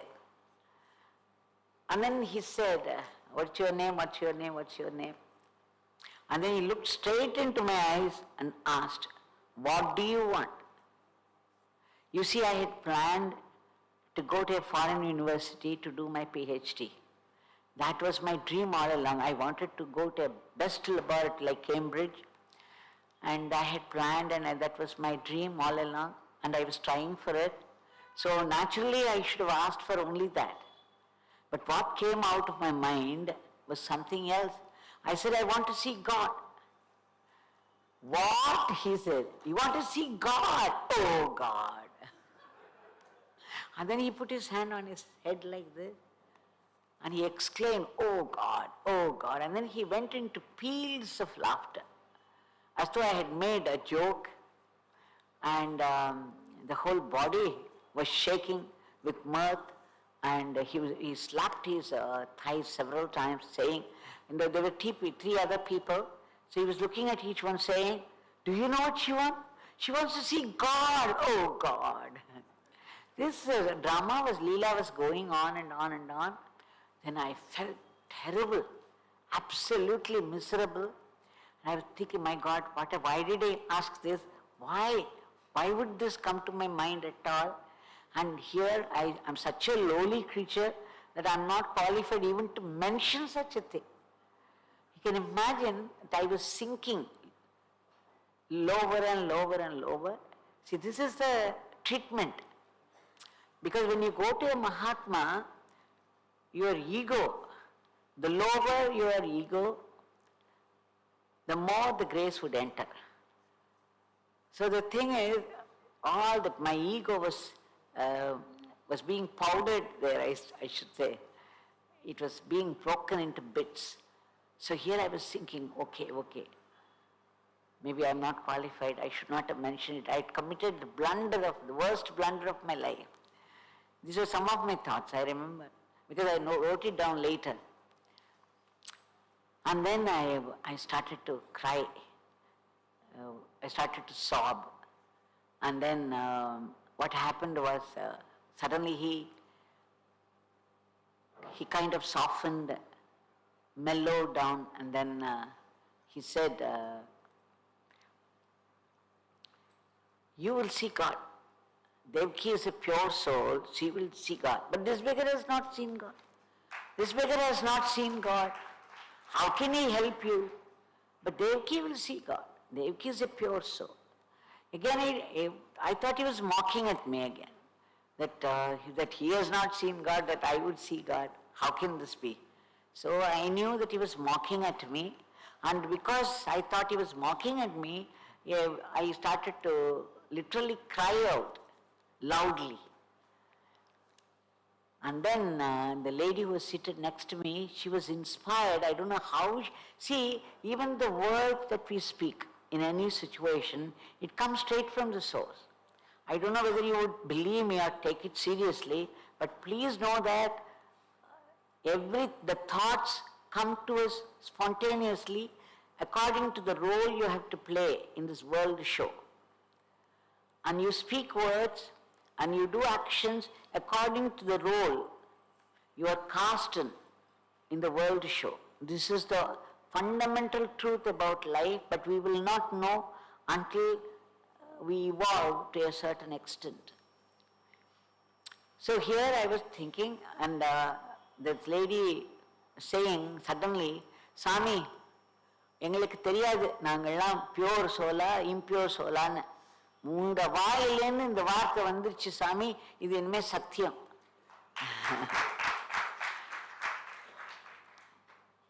So as soon as Bhagavan heard that is to speak in English, to translate it, she said, Swami, we do not know whether we are pure or impure, but now that you have said it, it has become truth from this moment.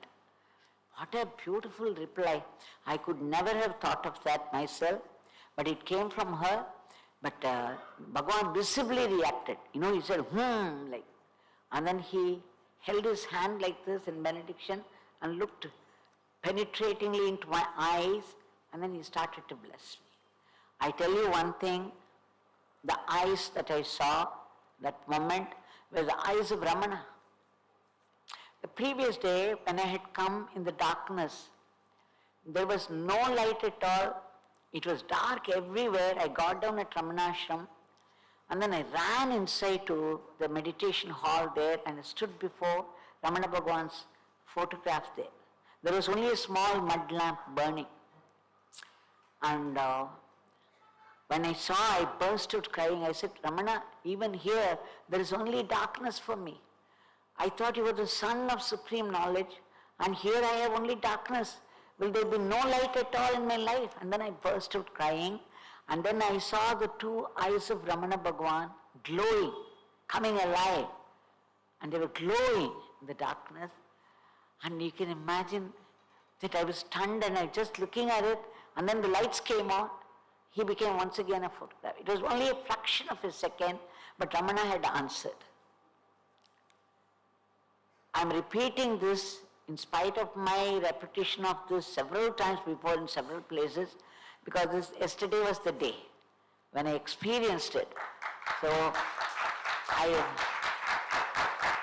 wanted to recall and share it with you all. That's the only reason behind it. So the first experience with Guru is out of this world. Only the Guru and the disciple would know, recognize each other instantly. And then a certain experience follows which only the Guru can give, no one else. So that's what happened to me. So then he brought his hand down, and he became, just like when the lights came on, it became once again Ramana Bhagavan's photo. Here also he just brought his hand down, and then he was once again his mocking self. He said, oh, she wants to see, she will see. This beggar has not seen God, how can he help? She wants to see God, oh God. This Leela again started, but this time there were no thoughts at all in me. Everything had drained out, and there was only pure bliss, an absolute peace, filling every pore of my being. I wouldn't say body. It was filling every pore of my being. Only a jnani can give you this, and it happens only in the presence of the Guru. They are the pratyaksha devam. They can just hand over the highest. They say you have to come, you have to evolve, you have to do sadhana, this and that. If they thought in a fraction of a second, they can give you that experience in a platter. That's what happened, and that was the pivotal episode of my life which changed the whole life pattern. The one that went inside, the one that came out. There was a world of difference between the two, and when I came out, I was no more my old self. It was a rebirth, and that's why yesterday I was saying it was my birthday. It is a real birthday, but Bhagavan had noted down some other day, so that is what I think is my birthday, because what he says is the best and the right one. In any case, what I am saying is, it was a euphoria, as they say in English. It was an ecstasy, and I was in that bodhi, நம்ம ஏதோ ஒரு ட்ரிங்க்லாம் சாப்பிட்டா ஒரு போதை வரும்னு சொல்கிறா இல்லையா, அந்த மாதிரி ஒரு போதையில் இருந்தேன் நான். கிட்டத்தட்ட ஒரு வாரம் 10 நாள் இது லாஸ்ட்டு. எங்கே போகிறோன்னு தெரியல, எங்கே வரோன்னு தெரியாது. When I went to the college, I could not talk to anybody like I usually did. And then I wouldn't know whether to go for my bath, and this, suddenly I would just be sitting there, and then this ecstasy would well up, and wave after wave of ecstasy. In any case, somebody would come and knock at the door, and they would say, now do you have a class? Why are you sitting here? Then I would immediately rush. And then, in the quantum mechanics, mathematical physics, they're all very tough subjects. Usually I would read for 2 hours, 3 hours before I went to the class. I had to have a good preparation. Otherwise you cannot handle the subjects. They're all long equations to be worked out. But then, just half an hour before, somebody would come and tell me, very casually in the course of the conversation, your next class is quantum mechanics. Suddenly, I would start, in half an hour I would gallop through the whole thing, and then again, like a zombie, I would go to the class, and then start to work out. And you see, the thing is, I would start some problem. Previously I had to work it out, but now I would just start some problem, it would work itself out to a perfect answer. A very sophisticated problem, complicated problem. It was as though someone was doing it. I was at once a witness and a participant. A very, very strange experience, and that is our true being. That is our true nature. He gave me the first taste of it. And that after that, how can you return to world? Will you be able to do it? I loved teaching physics. I loved my students. I loved everything about life. There was absolutely no complication. It was simple and joyful. But after this meeting, everything turned upside down. And then after that it was, because I was in the academic, I must use the word, it was examination after examination after test after test after test. And I had to go through many, many difficulties, but they were all meant for my transformation. Because the one experience will not do. You have to get established in that. For that you need real sadhana for purification. So that's what happened. The next 7 years, I had to go through many, many, many difficulties, mostly his rejection. And I had to survive all those rejections, come back to him. Well, that's a different story. I'm telling you all this because of the 27th of December. If you have already heard it, you have to bear with me. Now, we shall see about Paramacharya and Bhagavan. We saw how he expressed himself as the Ishta Devata of people. Now, Paramacharya, the very mention of the word Paramacharya would bring tears to him. And if somebody came from Paramacharya, he would be the first one to do his prostration. Oh, you have come from Paramacharya, you have brought his blessings. And he would be the first one. Such was a relationship. He was a bhakta to Paramacharya. At the same time, there was oneness between the two of them. There are very, very interesting incidents there. And I remember Shri Guruji Muralidhara Swami saying to me once that when he had gone there, Paramacharya, when he had gone to Shri Yogiji, Paramacharya was fasting and he was to end his fasting that day, and people are all waiting anxiously for the fasting to be over. But then Paramacharya was not taking anything. It was getting delayed, and the people were afraid that he might extend it more. At that time, somebody brought the news to Bhagwan that Paramacharya was not taking any juice. He had to end up that fasting. And then Bhagwan went inside, brought an orange. He peeled it and put it into his coconut shell. He crushed it and he drank it. And within an hour, a half an hour or 1 hour, the news came that Paramacharya drank orange juice.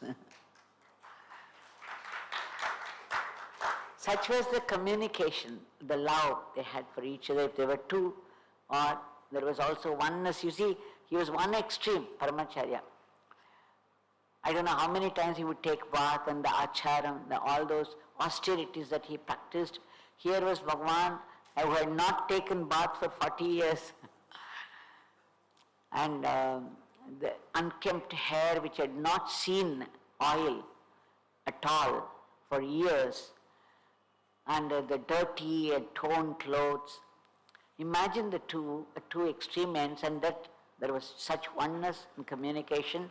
And when this Kinkara, when he had gone there, Paramacharya said that about Bhagwan, avalla romba mela irka. That was the verdict of Paramacharya about Yogi Ramsuratkumar. And ava romba mela irkada. So another time Paramacharya, that Kinkara, that is the attendant of Paramacharya, he had developed love for Bhagwan. So he wanted to come for December 1st, birthday, Jayanti of Bhagwan. At that time there was no celebration or anything. So he wanted to come and have the darshan of Bhagwan. So he approached Paramacharya the previous day, but Paramacharya kept quiet. It looked as though he was not giving permission. So he could not come. But the next day morning, on the 1st December, Paramacharya himself called him and said, look, I know that only today is his birthday and I have arranged for Homa in Kamakshi temple. This is the prasad, now you take it to him. And when the prasad came, it was a sight for the gods. He kept it on his chest, he kept it here, and then he put it on it. He almost danced with the prasad. Paramacharya has given me, Paramacharya has given me. He celebrated this prasad. And another time when Ganapati had gone there was a discussion when Paramacharya mentioned Visirimattai Sami. Then Ganapati didn't understand who he was referring to. And then Paramacharya said, he made this gesture, the elephant will do like this. No, they move their big ears, and they say that when it does so, the amrita that comes down, it becomes cool. It would be hot, and then this the water that's called amrita, and that comes down and it gets cooled. So Paramacharya was doing like this. It took some time for Ganapati to understand what he was mentioning, what he was referring to. And then Paramacharya asked for his name. Ganapati ji, who had come to Bhagwan, and Bhagwan had sent two people to him, so there was some connection already. But Ganapati said, it is Surat Ramkumar. Ganapati himself told me that. So Ganapati ji said it wrong. Then Paramacharya corrected him saying, no, it is Ramsuratkumar. And then Paramacharya himself said, the Surata, the Sanskrit word Surata is there, it means Surya Vamsa. And then he said, Kumar means child, and it's a very apt name for him. This is Paramacharya's verdict, that Kumar, God, child. Bhagavan would translate it as God child. So Paramacharya said the word child is very apt for him. And then he said Ramsuratkumar is the child which belongs to the Sun dynasty. So that is how, so they knew each other, there was communication at a different level. Sringeri Acharya, you know how it was, a very interesting, nice story. There was one Srinivasan who lived in Namakkal with his family. His uncle Venkatachalam was in Tiruvannamalai. He was the postmaster there, and Bhagavan used to go to their house often. Sometimes he would take food also there, but he was visiting them very often. And Srinivasan would come to Venkatachalam's house also. And that's how Srinivasan got familiar, and he was drawn to Bhagavan. So one day, when Srinivasan was pressing his feet, Bhagavan asked him, what is your connection with Kanchi Mat and Sringeri Mat? He said, a traditional guru is only Sringeri Mat Acharya, but I go to Kanchi Mat Acharya also, Paramacharya also, and he once gave me Rudrakshamala, and I am preserving it. Then Bhagavan said, Srinivasa, this beggar, I know you look like a householder in the eyes of the people, but this beggar knows you are a celibate. And Srinivas was stunned. Of course, he knew that Bhagavan knew everything. And he said, Swami, it's all by your grace. And then he prostrated before him. And then Bhagavan said, you are progressing so well. This beggar would like you to do something. He said, Sringeri Acharya is ready to give his padukas to you. This beggar would like you to go and get it. Now again, he was flabbergasted. He said, what is Swami saying? That I must go and get it from Sringeri Acharya, because Sringeri Acharya doesn't do it easily to everybody. He thinks I am a common man, a lowly man. I don't deserve all this. What is Swami saying? That Sringeri Acharya is ready with his padukas to be given to me for worship. Swami, I am a lowly man. I am not qualified to get all this. He said, this beggar says that you deserve it. You deserve this blessing from Sringeri Acharya. This beggar would like you to go there. And then Srinivasan thought, okay, Swami says so, I have to go. And then he went all the way to Sringeri, had his bath in Tungabhadra. And when he went there, Acharya was in the puja. After the puja was over, Sringeri Acharya called him and said, where are you coming from? He said, Tiruvannamalai. There's a Rama Bhakta there who told me to come here and get padukas, because he wanted to say that he was not doing it himself. He was trembling and he was so scared, but he had to say it. Rama Bhakta asked me to come, and he said this, that you were ready. He said, yes, yes. Oh, that is Yogi Ramsuratkumar. He was saying, I think it was Abhinava Vidyarthi. So, saying that is Yogi Ramsuratkumar. He became a jnani long ago. And then he left it at that. And then he said, yes, it is true, Sharadamba has given me Agya, command, that I should hand over padukas to you. So the padukas are ready, but I would like you to stay here for 3 days and then take it from me. So 3 days, Srinivasan stayed there in Sringeri, and finally the padukas were handed over by Acharya. And one mistake that he made, he should have gone immediately with the padukas straight to Bhagavan, to Tiruvannamalai, but instead he went to Chengalpattu to some relative's place.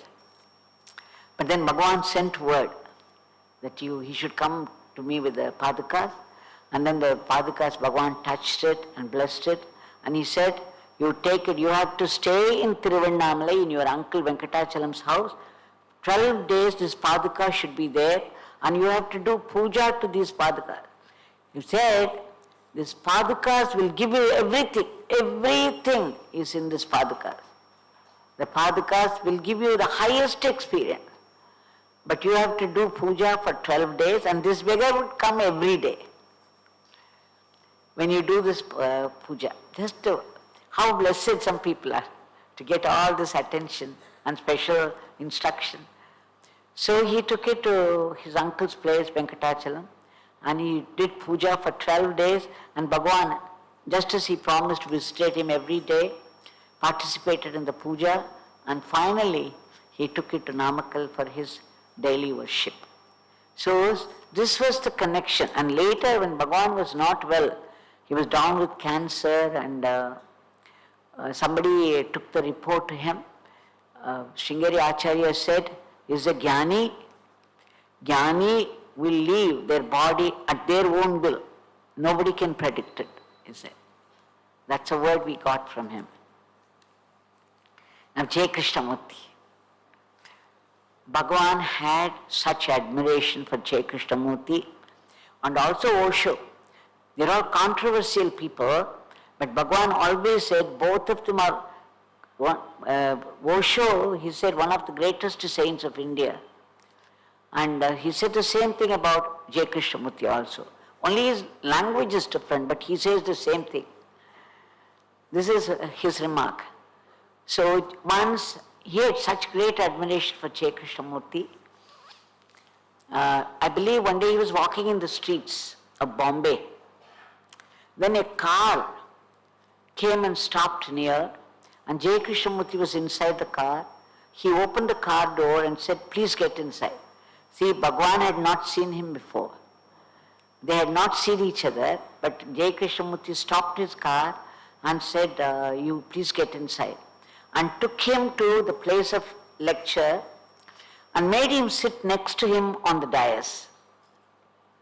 Bhagavan said, Jai Krishnamurti did his lecture as usual, that no guru, no nama, nama makes one dull. You throw away this tradition, this guru and all. And then there were some Brahmins there, and they stood up and asked, how can you say that nama will make one dull? We have been told by rishis and our other Mahatmas that nama is everything in life. Nama will take us to the Nami and dissolve us in the Nami. So how can you say like this? And then Jai Krishnamurti said this is from Bhagavan. Bhagavan told me directly. Jai Krishnamurti said, whatever I speak is not for believers, it's only for non-believers. Because they cannot believe, they cannot have faith. And so people who have no faith in the traditional gods, they have to be brought into the fold of God. So this language Jai Krishnamurti speaks. This is what Bhagavan said. And when Jai Krishnamurti towards his end, he had come to Vasanta Vihar in Adayar, and he was going to give a lecture. Swami, when he heard it, I think it was 1964 or something, he went all the way to Theosophical Society and then Vasanta Vihar, and people are all waiting in the hall for the lecture, and Jai Krishnamurti was in his room. So Bhagavan, he came to the room, he was there up there in the room, and Madhavacharya, he was there, and he tried to prevent Bhagavan. He said, no, it's a lecture time for him. Before lecture he doesn't see anybody. Please go back, don't do this. So Bhagavan was about to turn, and then when Jai Krishnamurti came down, and then immediately Bhagavan went to him, again Madhavacharya. Naturally he was doing his dharma. He tried to stop him. So Bhagavan was trying to prostrate before Jai Krishnamurti. Immediately he held him by the shoulders and said, no, no need. And then they just stood in silence looking at each other, and then Bhagavan came back. So this was about the two of them. And Swami Muktananda of Ganeshpuri, Bhagavan told me this also, that he was seated there in the backyard of Ramanashram. You know the samadhis of the crow and the peacock, all that there, the cow. So Swami Muktananda was seated there on one of the steps. Bhagavan was just loitering around, and then he saw Swami Muktananda seated there. Immediately he went near him and prostrated. Shri Yogiji prostrated before Swami Muktananda of Ganeshpuri. Immediately Muktananda stopped him and said, why are you doing it to me? You and I are one and the same.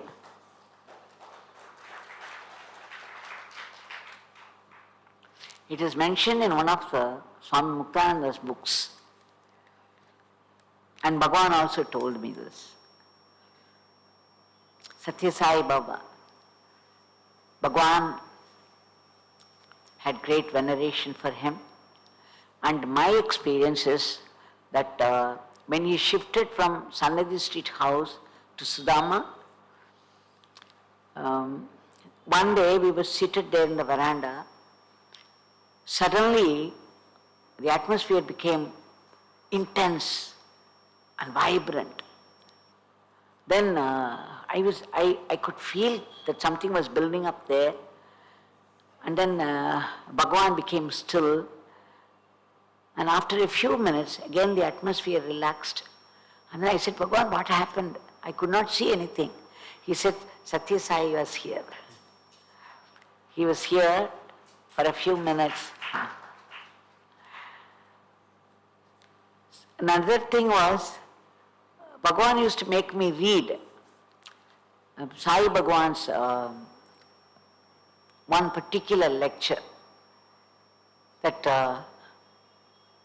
I think there was one death there when Radha Krishnan was shot dead, some problem there. At the time, Sai Bhagavan had given a lecture about that, and that he made me read again and again and again, because there was a similar situation. It's not death, but Bhagavan had shifted from the familiar residence to Sudama. So there was a lot of confusion among the devotees and varied opinions and all that. There Satya Sai Bhagavan says that many people are jealous, so they create stories against Mahatmas, little realizing what punishment is awaiting.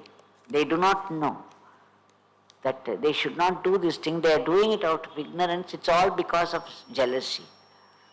So Bhagavan used to make me read this, because there was a similar situation at that time in Tiruvannamalai. So these are the two incidents I knew about Bhagavan and Satya. And Bhagavan was all admiration, because Satya Sai Bhagavan was providing water to a whole village. He was doing a lot of national service to varied villages out of the money that came to him.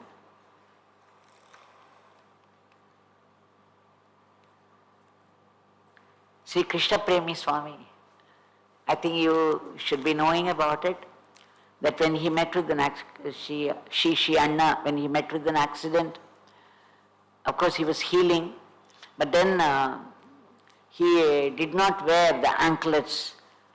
He was hesitant to start dancing again, but Bhagavan, some people had come from there, and Bhagavan sent word very compulsively that he should put on the anklet and start dancing, which Shri Anna did, and after that he started to dance like before.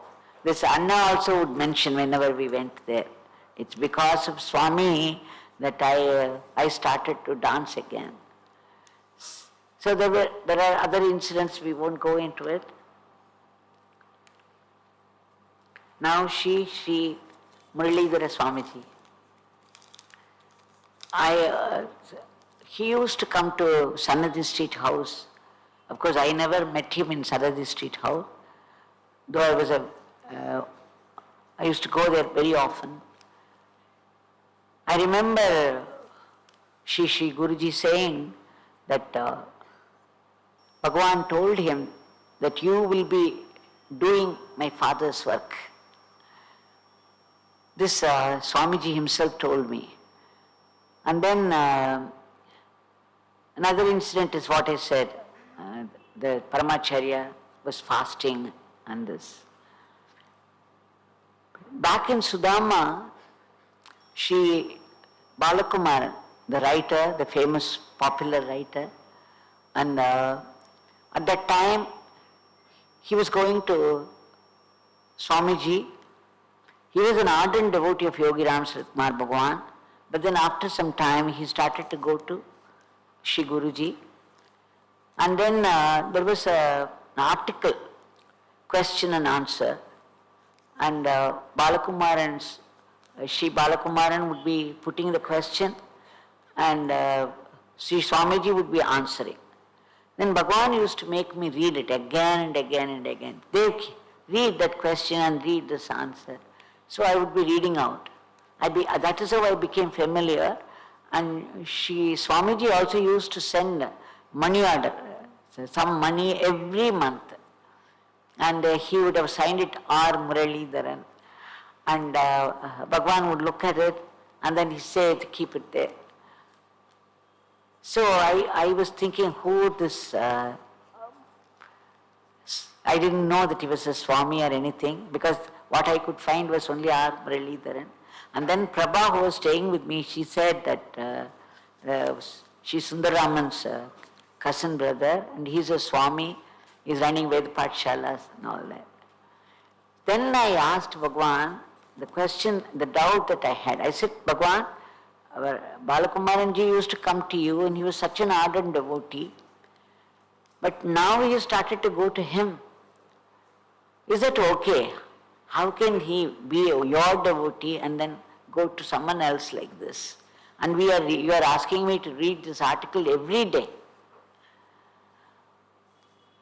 Then Bhagavan said, yes, Devaki, Muralidhara Swamiji, he said, he is intelligent, knowledgeable and competent. Yes, he can be consulted.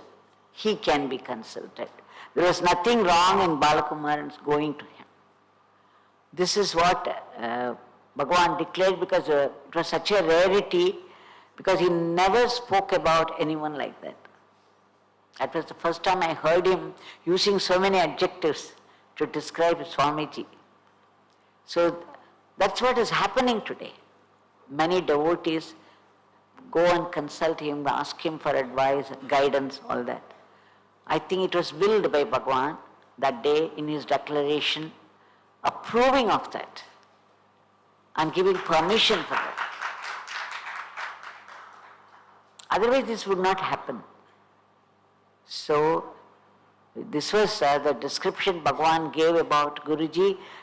At that time he was not so famous as he is today. Very few people only knew him. But Bhagavan gave that description to me particularly. So I always think that it was Bhagavan's approval and permission to me. So now today he is doing so much for the devotees, helping in so many ways, and this the national conference, we took his guidance.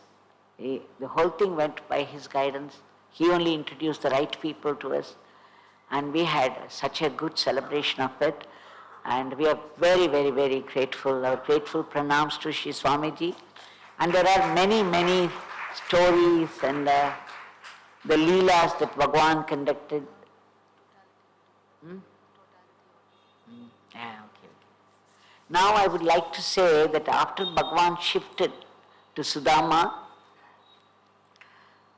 the only time he spoke, when I could record it, he allowed me that one time. After that he refused. But that one time I put question to him, he answered straight away. Now that will be played so that with that we would conclude this talk, and after that, if there is still time, we can have some question answers, or if there is no time, we will conclude it. If you have any questions, you can put to me. But Bhagavan's teaching is very important. You want this brother to tell something? Yes, Bhagavan. Please. I have nothing to say. I can only say that whatever exists is one life. Unity. Nothing is separate, nothing isolated. This brother is related to the sun, to the moon, to the infinite cosmos. This brother is not limited to this body. Do you hear Devaki? Yes. All of us who are present here are not separate, isolated. They are part of me, myself in all these forms. You see this Champati, you see this Agavati, they are all part of my life. They are not separate, they are not isolated. Myself in all these forms with all these names. I am the total, I am the whole, absolute, indivisible, eternal Devaki. Limitless life, infinite life, this Devaki. So are you Devaki. We are all one together, united, perfect unity in Father, Father in all. That's all I can say. I have to say nothing else. That's all, Devaki. Namaste. This contradiction, it seems strife, but it is not so. When you go beyond mind, you see there is perfect unity, harmony, law and order in the whole cosmos. It is one. That's all. I feel a love for you, but I don't feel the same love for everyone in the universe. That should extend there. The more you are going on serving this beggar, the more you will be aware of the unity of life. I was telling that the devotee looks after this beggar, it means she loves all. When this beggar is being looked after devotee, it means looking after all. When you are watering the root of the tree, the whole tree is being nurtured. That's all devotee I can say, nothing else. Namaste.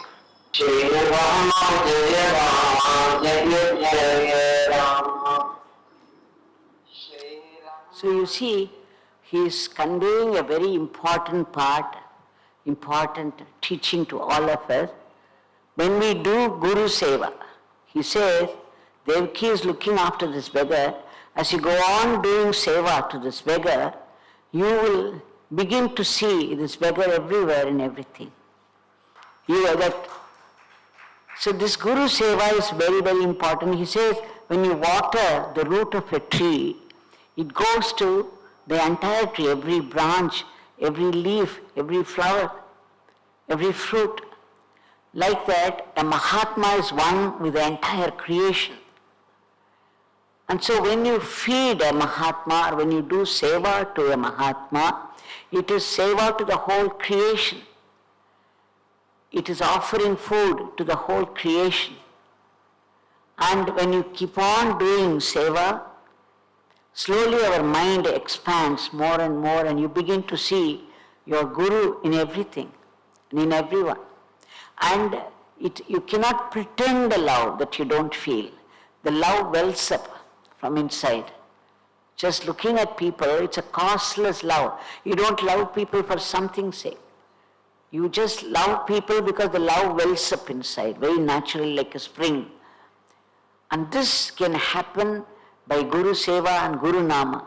Bhagavan used to tell me, it is for the most intelligent people. Guru Nama, Guru's lotus feet, the Guru Mantra and Guru's lotus feet will do.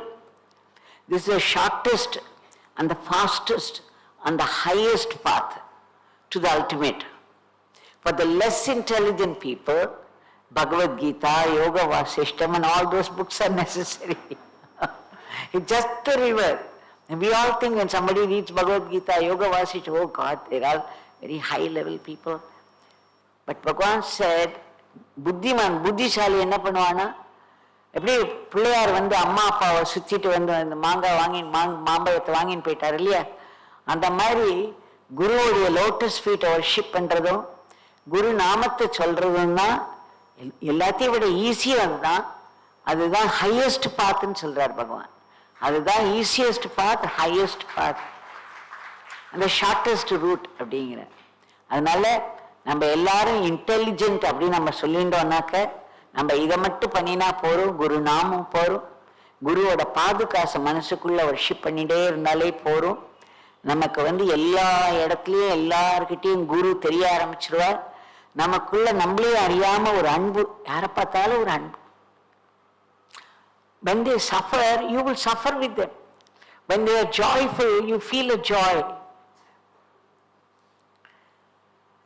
So this love, this is the love for the Guru develops into the love for the entire creation because they are one with the entire creation. அதனால வருது.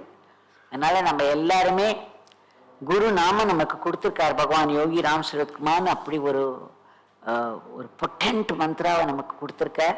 அந்த மந்த்ராவை சொன்ன மாத்திரத்துல நமக்கு வந்து help கிடைக்கிறது, guidance கிடைக்கிறது. எத்தனை லீலாசனம் திரும்ப திரும்ப திரும்ப சொல்லி மாடல, அவ்வளவு லீலாசனம் தினம் வேற நிறைய பேர் சொல்லிட்டு இருக்காது. அதனால நமக்கு அத்தனையும் கொடுக்கிறவர் தான் பகவான் இல்லையா. நம்ம ராமனை பார்த்துருக்கோமா, கிருஷ்ணனை பார்த்துருக்கோமா, சிவனை பார்த்துருக்கோமா, ஆனா பிரத்யக்ஷ தெய்வமா ரொம்ப எளிமையான முறையில வந்து நமக்கு சாதனையை எளிமையா ஆக்கி கொடுக்குறா. அதை நம்ம யூஸ் பண்ணிக்கலன்னா நம்ம புத்திமான் இல்லை இல்லையா. அதனால எல்லாரும் வந்து நிறைய பகவான் சொல்வார், உனக்கு ஃபெய்த் இருக்கு இல்லை கவலைப்படாத, பக்தி இருக்கு இல்லை கவலைப்படாத, இல்லை கான்சன்ட்ரேஷன் இருக்கு கவலைப்படாத, நாமத்தை சொல்லு நாமத்தை சொல்லு நாமத்தை சொல்லு. பிச்சதெல்லாம் அப்பா பார்த்துக்குவார். அப்பானா நமக்கு பகவான் தானே பார்த்துக்கணும், அவர் தான் நமக்கு அப்பா. அதனால அவர் பார்த்துக்க போறார். நம்ம வந்து நாமத்தை சொல்லச்சே கூட எனக்கு இந்த பலன் வேணும் அந்த பலன் வேணும் நினைக்க கூடாது அப்படிம்பார் பகவான். ஆனா அது நம்மளால நினைக்காம இருக்க முடியாது இல்லையா. we live an ordinary householder's life. There are many problems there, many needs are there.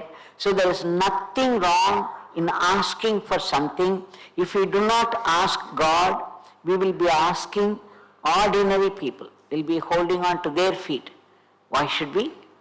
நம்ம வந்து பகவானோட பாதத்தை பிடிச்சுன்னு நமக்கு எது நேச்சுரலோ நம்மளோட சர்க்கம்ஸ்டன்சஸ்ல அதை தாராளமா பிரார்த்தனையா கேட்கலாம். அதுக்கப்புறம் அவர் என்ன கொடுக்குறாரோ அதை அக்செப்ட் பண்ணிக்கணும். அந்த அக்செப்டன்ஸ் தான் கடைசியில சரண்டரா மாறும். அதனால என்ன வேணாலும் கேட்கலாம், நம்ம பகவான்கிட்ட கேட்கலாம், ஃப்ரீயா கேட்கலாம், எந்த சங்கடமும் இல்லாம கேட்போம். ஒரு நாளைக்கு நம்ம கேட்கறத நிறுத்தி வச்சிருவார் பகவான். அதுக்கப்புறம் அவர் என்ன விரும்புறாரோ அதை நம்ம ஒரு கோட் இருக்கு ஷிரடி பாபா வருது, I will give you whatever you want until you want what I want you to want. அந்த மாதிரி ஒரு கோட் இருக்கு. அதனால until we begin to want whatever Bhagavan wants us to want, we can keep on asking for whatever we think we want. என்ன அதனால அது பண்ணலாம், அதுல ஒன்றும் தப்பே கிடையாது. முக்கியம் வந்து நாம வந்து ஒரு அணுகுண்டு, அத்தனை சக்தி இருக்கு அதுல. அந்த நாம ஒரு ஆல்கமி மாதிரி நம்ம லைஃப்ல நம்ம டெய்லி லைஃப்ல அதை போட்டுட்டோம்னாக்க வேண்டாத அத்தனையும் அது சாப்பிட்டுடும், பண்ணி நம்மளை அப்படியே கிளீன் பண்ணிடும். கிளீன் பண்ணி நம்ம ஒரு பக்குவானமா பகவானுக்கு சமர்ப்பிக்கப்பட்டுருவோம். ஏன்னா அதையும் அவர் தான் செய்யறாரு. அதனால அதை மனசுல நினைச்சுப்போம். இப்போ உங்களுக்கு ஏதாவது கேள்வி இருந்தா கேட்கலாம், டைம் இருந்ததுன்னா. எட்டாக போறது.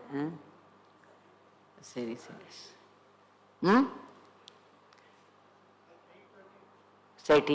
So if there is no time, we will stop at this. We'll conclude this. Anyway, it's a very grand event. இத்தனை பேர் நீங்க வந்திருக்கே, ஒன்னும் கேள்வி இல்லையே? இருக்கு. எஸ், யார் கேட்கிறா? எஸ், நான் தான் கேட்குறேன். மேடம் நான் தான் கேட்கிறேன். எங்க இருக்கு? நான் இங்க இருக்கேன். ஓகே ஓகே, கேளுங்க. இந்த லைட் நான் தான் கேட்கிறேன் மேடம். சொல்லுங்க. If you had the opportunity to study in Cambridge University. What? If you had the opportunity to study in Cambridge University. If you had the opportunity to study in Cambridge University, what would you have done differently? And if you had the opportunity to meet Ramana Maharshi, what else would you have done differently? Now, I did not have the opportunity to study there, so where is the question? Ramakrishna Paramsa says, ஒரு கார்டனுக்கு போனா, if you go to a mango orchard, ஒரு garden, ஒரு மாம்பழ ஒரு தோட்டத்துக்கு போனேன்னா, அங்க மரத்துல காய்ச்சிருக்கிற மாம்பழத்தை பறிச்சு சாப்பிட்டுடுங்க. அதுதான் அதுக்கு பலன். அங்க எத்தனை இலை இருக்கு, எத்தனை பிரான்ச்சஸ் இருக்கு, அதெல்லாம் எண்ணின்னு உட்கார்ந்து இருப்பாங்க. எவ்வளவு வேஸ்ட் ஆஃப் டைம் இது. அந்த மாதிரி தான் இந்த கொஸ்டின்ஸ்லாம். நான் if you had it happen to you, what would you have done? How do we know? It has not happened, so the question never rises. Even if I tell you I would have done that, would that be true? How do you know that it would have been only like that? நமக்கு இந்த நிமிஷம் நமக்கு என்ன நடக்கும் தெரியாது. 1 hour from now என்ன நடக்கும் தெரியாது. நாளைக்கு என்ன நடக்கும் தெரியாது. We have absolutely no idea about the future. If we ever think about future, it will be with fear and insecurity. That is why they say don't think of the future. அதே மாதிரி past நினைச்சோன்னா முக்காவாசி ஏதாவது bad events தான், யாராவது hurt பண்ணினது, இல்லை நமக்கு நடந்த ஏதாவது ஒரு நெகட்டிவிட்டி தான் மனசுக்கு வரும். So let the bygones be bygones. Don't think about the past, don't think about the future. Live in this moment. This moment you are healthy. You are able to be in a satsang where you heard so much about a Mahatma and you have been given the Nama. So, இது என்ன இருக்கணும்னா, that we must make the best of this. இந்த மோமெண்ட்ல எத்தனை நாமம் சொல்ல முடியும்? இந்த கேள்வி கேட்ட நேரத்தில் ஒரு 4 நாமம் நான் சொல்ல முடியும் இல்லையா? அப்படிதான் நாம நினைக்கணும். ஒரு இன்சிடென்ட் எப்பவும் சொல்லுவேன்னா, சுவாமி Satchidananda Papa Ramdas initiated him into Om Shri Ram Jai Ram Jai Jai Ram. So in the beginning, Swami Satchidananda used to be very, very enthusiastic about it, and he would just go on doing it. But while he was doing it, he also got some doubts, some questions in his mind. So he would note it down and wait for an opportunity to meet with Papa Ramdas so that he could clear them. But then Papa Ramdas deliberately avoided him. If Satchidananda Swami came with his legs to this side, Papa Ramdas would slip out. அப்படி avoid பண்ணிட்டே இருக்கார். அப்புறம் ஒரு நாளைக்கு Satchidananda Swami is very determined to confront. அதனால he took the list and then came and he caught him. Papa, now he merely started, Papa, I have this. Papa stopped him and said, if you still have doubts and questions, you are not chanting the Nama properly. நம்ம நாமத்தை ஒழுங்கா சொன்னோன்னா, நிறைய சொல்லி ஒழுங்கா சொன்னோன்னா, நம்ம மனசுல இருக்கிற கேள்விகள்லாம் போகணும், நம்ம மனசுல இருக்கிற சந்தேகங்கள்லாம் போகணும், நம்ம மனசு அப்படியே நிர்மலமா ஆகணும். அதுதான் எய்ம். நம்ம அனாவசியமா கேள்வி இன்னும் சேர்த்து எண்ணங்களை பெருக்கிட்டே போகக்கூடாது. எண்ணங்கள்லாம் குறையணும், பயம் குறையணும், கோபம் குறையணும், பொறாமை குறையணும், வேண்டாத எண்ணங்கள்லாம் நம்மளை விட்டு போய் நம்ம மனசு நிர்மலமா ஆகணும், இன்னசென்ட்டா நம்ம ஆகணும், நமக்கு டிரான்ஸ்ஃபர்மேஷன் வரணும். ஸோ பகவானோட அந்த டீச்சிங்கோட முடிச்சிடுறேன், அதான் டைம் ஆகிட்டே போகிறது. The aim of life is remembrance of God. எப்படி உங்களால் கடவுளை ஞாபகம் வச்சுக்க முடியுமோ அப்படி வச்சுக்கோங்க. உங்களுக்கு ஒரு கோவிலுக்கு போய் பூஜையை பார்த்தா தான் உங்களுக்கு வர்ஷிப் பண்ண மாதிரி இருக்குன்னா போய் அதை பண்ணுங்க. இல்லை தியானம் பண்ணணும் ஏதோ ஒரு இடத்துலன்னா அது பண்ணுங்க. இல்லை நாம சொல்லிட்டு இருக்கிறது எது உங்களுக்கு உங்கள் சர்க்கம்ஸ்டான்சஸில் உங்களுக்கு என்ன ப்ரிஸ்கிரைப் பண்ணியிருக்காளோ அதை செஞ்சு எப்படியோ you have to remember God, you have to connect with God. அந்த connection with God is more important because he is right here.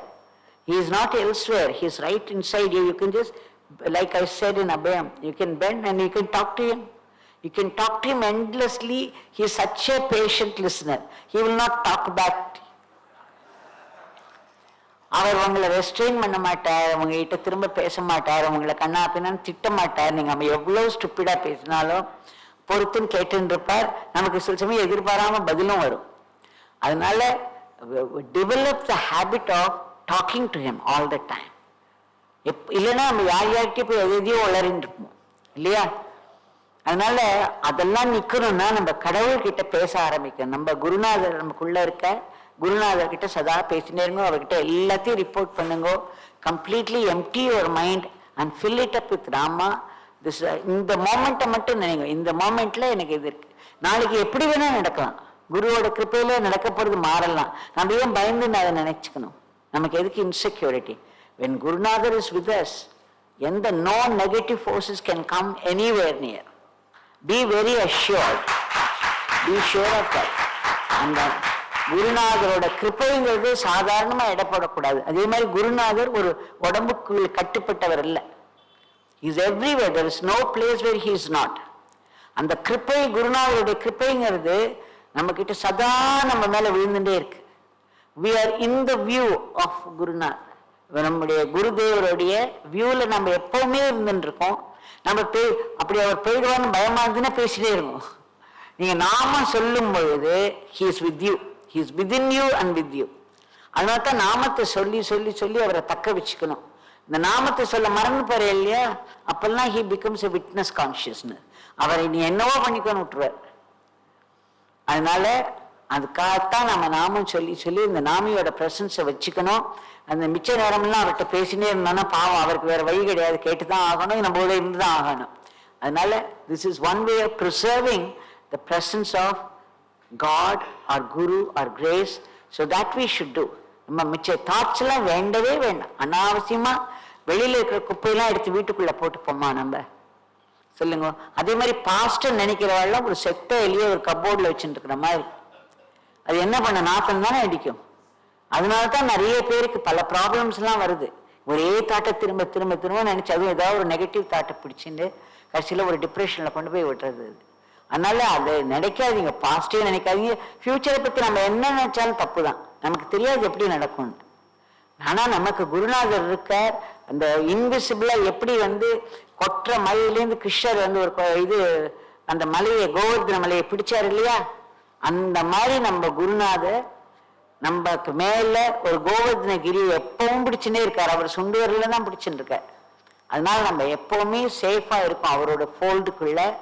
அதனால நம்ம let us not doubt anything. கூடிய மட்டும் வாயை திறந்து ரொம்ப பேசுறதையும் நம்ம அவாய்ட் பண்ணோம். ஒரு எண்ணமே நம்ம கிட்ட இருக்கிற எனர்ஜியை சாப்பிடுறது. அது வார்த்தையா வடிவெடுத்துன்னா இன்னும் கொஞ்சம் வார்த்தை இப்படி வம்பா போயிட்டே இருக்கும். அது எவ்வளவு உங்களுக்கு தெரியாது. நம்ம பண்ற புண்ணியம் அத்தனையும் நிறைய வேஸ்டா இருக்கு நம்ம பேச்சுல. நம்ம சாதாரணமா ஏதாவது சொல்லுவோம், அது வலிச்சிடும், அதுல அத்தனை எனர்ஜி போயிடும். வெறும் பேங்க்ல பணத்தை போட்டு செலவழிக்கிற மாதிரி தான் இது. நம்ம ஹார்ட் ஏர்ன்டு எனர்ஜியை ஏதாவது வேண்டாத தாட்சி தான் சாப்பிட்டுடும். அதனால எண்ணங்களுக்கு ரொம்ப இடம் கொடுக்காதீங்க. பகவான் சொல்லுவார் என்கிட்ட, மனசை நீ காலியா வச்சேன்னா வெளியில உலகத்துல இருக்கிற எண்ணங்கள் எல்லாம் வந்துடும். அதை காலியா வைக்கக்கூடாதுன்னு நாமத்தினால் நிரப்பு. Fill up your mind with Nama, so that there is no empty space where the worldly thoughts would enter and fill up. அதனால அந்த மாதிரி நம்ம நாமத்தை சொல்லுவோம். Let us learn to live in this moment, not imagine things about future, not should be go round and round about the past that has happened. We ரெண்டுமே completely useless. So my grateful pranams to every one of you for being here on this particular occasion, which is very, very important to us all, because இந்த இது கூட பகவானுடைய command. அதனால அவருடைய சேவை தான். இப்ப நடந்த நேஷனல் செமினார் அவருடைய குரு சேவை தான்.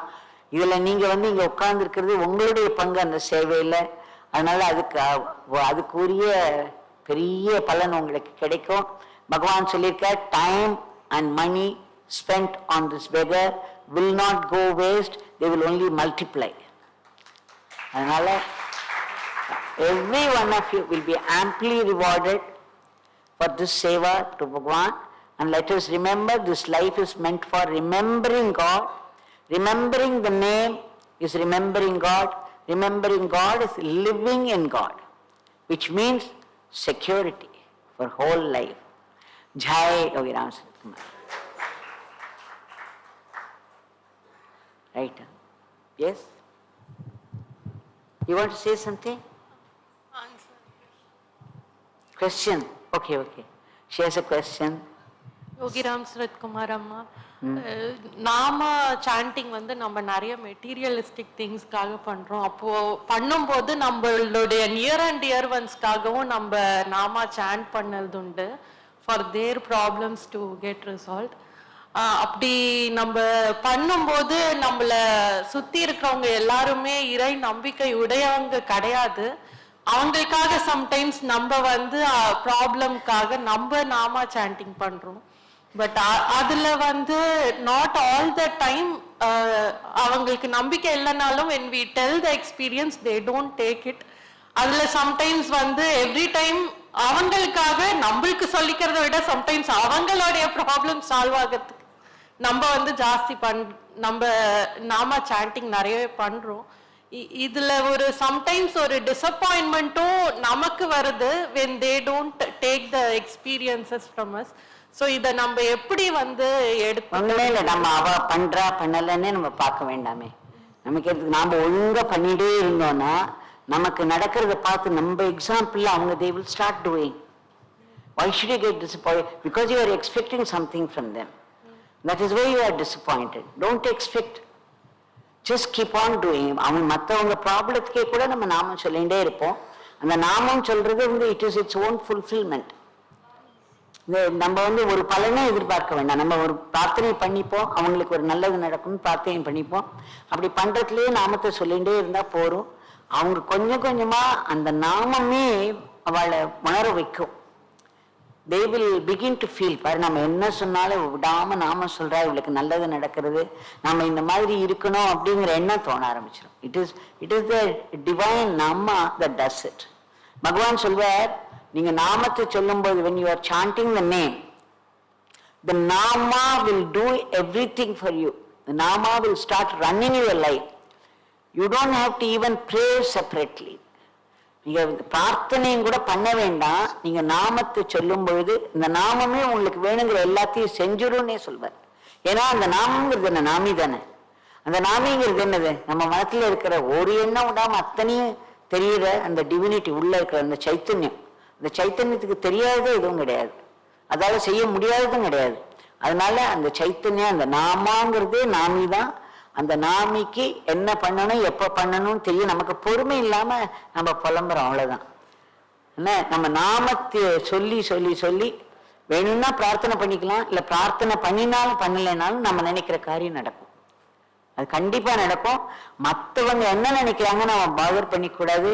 மற்றவங்க இதுக்காக நம்ம பிரார்த்தனை பண்ணி அவங்களுக்கு நடந்தா நம்ம சந்தோஷப்படலாம். அவங்க நம்மளை கேலி பண்ணாலும் எப்படி பேசினாலும் நம்ம அதுல காதலியே போட்டுக்கூடாது. அதுதான் நான் சொன்னேன் இல்லையா கொஞ்ச நேரத்துக்கு முன்னாடி, மனசை எம்டியா விட்டீங்கன்னா மிச்ச தாட்ஸ் எல்லாம் உள்ள நுழைஞ்சிரும் அப்படின்னு பகவான் சொல்வார். So fill it up with nama so that no other thoughts would enter. அந்த தாட்ஸ் உள்ள என்டர் பண்ணாதானே டிசப்பாயின்மெண்ட். அவங்க பேசுறதெல்லாம் கேட்டுட்டு தான் நம்ம டிசப்பாயிண்ட் ஆகும். இதுவே நம்ம அதுக்கு மேல நம்ம நாமம் சொல்றோமே, அவங்க பேசினா கூட நம்ம நாமம் சொல்றோமே அப்படி நீ ப்ரௌடா நினைச்சுக்கோ இல்லையா. அதனால நம்ம ஸ்பிரிச்சுவல் பாத்துக்குள்ள நுழைஞ்சிட்டோம்னா அது வித்தியாசமான பாதை. கண்டிப்பா யார் யாரோ என்னென்னவோ கண்டிப்பா பேசித்தான் ஆகும், அது நடக்கத்தான் செய்யும்.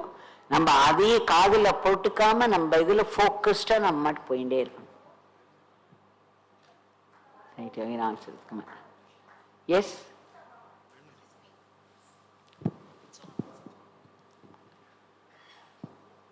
Good evening, Ma. I'm Swarnalata and we are from Chennai. Basically, this is my daughter and my husband. We listen to your daily satsangs and we are so really I don't know how to express it. I would say it's an inspiration for many. Although we are not able to come there live and attend to your satsangs there, we make it a point. In fact, I may not even join it live. but I will make it a point to listen it before we go to bed. My husband will tell me, she says it is just the start of day, you're listening to it at the end of the day. I will think still it is for the next 24 hours. So that way, and the chants are such that you just can't help but join in to sing along with you. You make us do the chant. So that is one thing. And then the prayers, you teach us how to pray, not only just for us, but also for the entire, whatever is happening.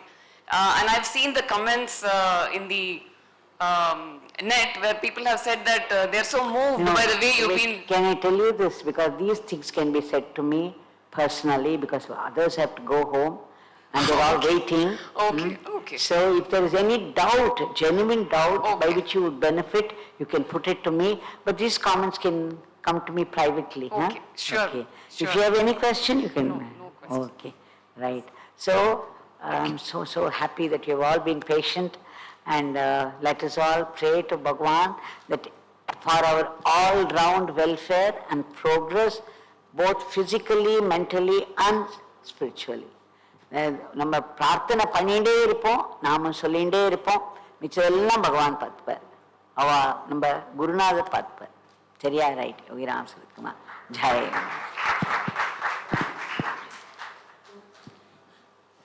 Yogi Ramsuratkumar, Yogi Ramsuratkumar, Yogi Ramsuratkumar, Jaya Guru Raya.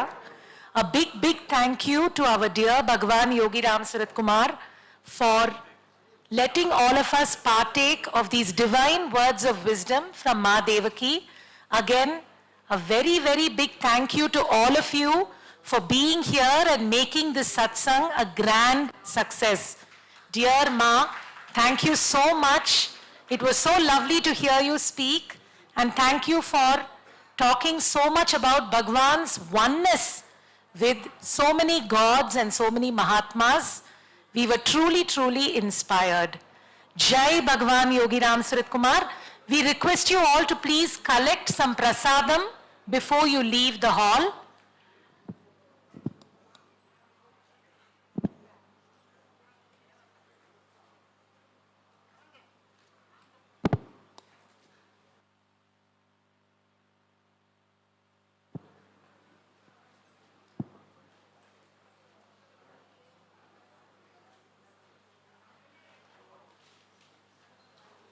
With the conclusion of this satsang, we come to the end of a very grand and wondrous 3 days.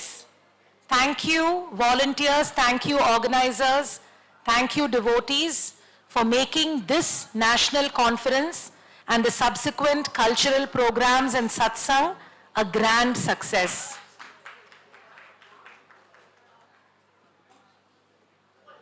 Yogi Ramsuratkumar, Yogi Ramsuratkumar, Yogi Ramsuratkumar, Jaya Guru Raya.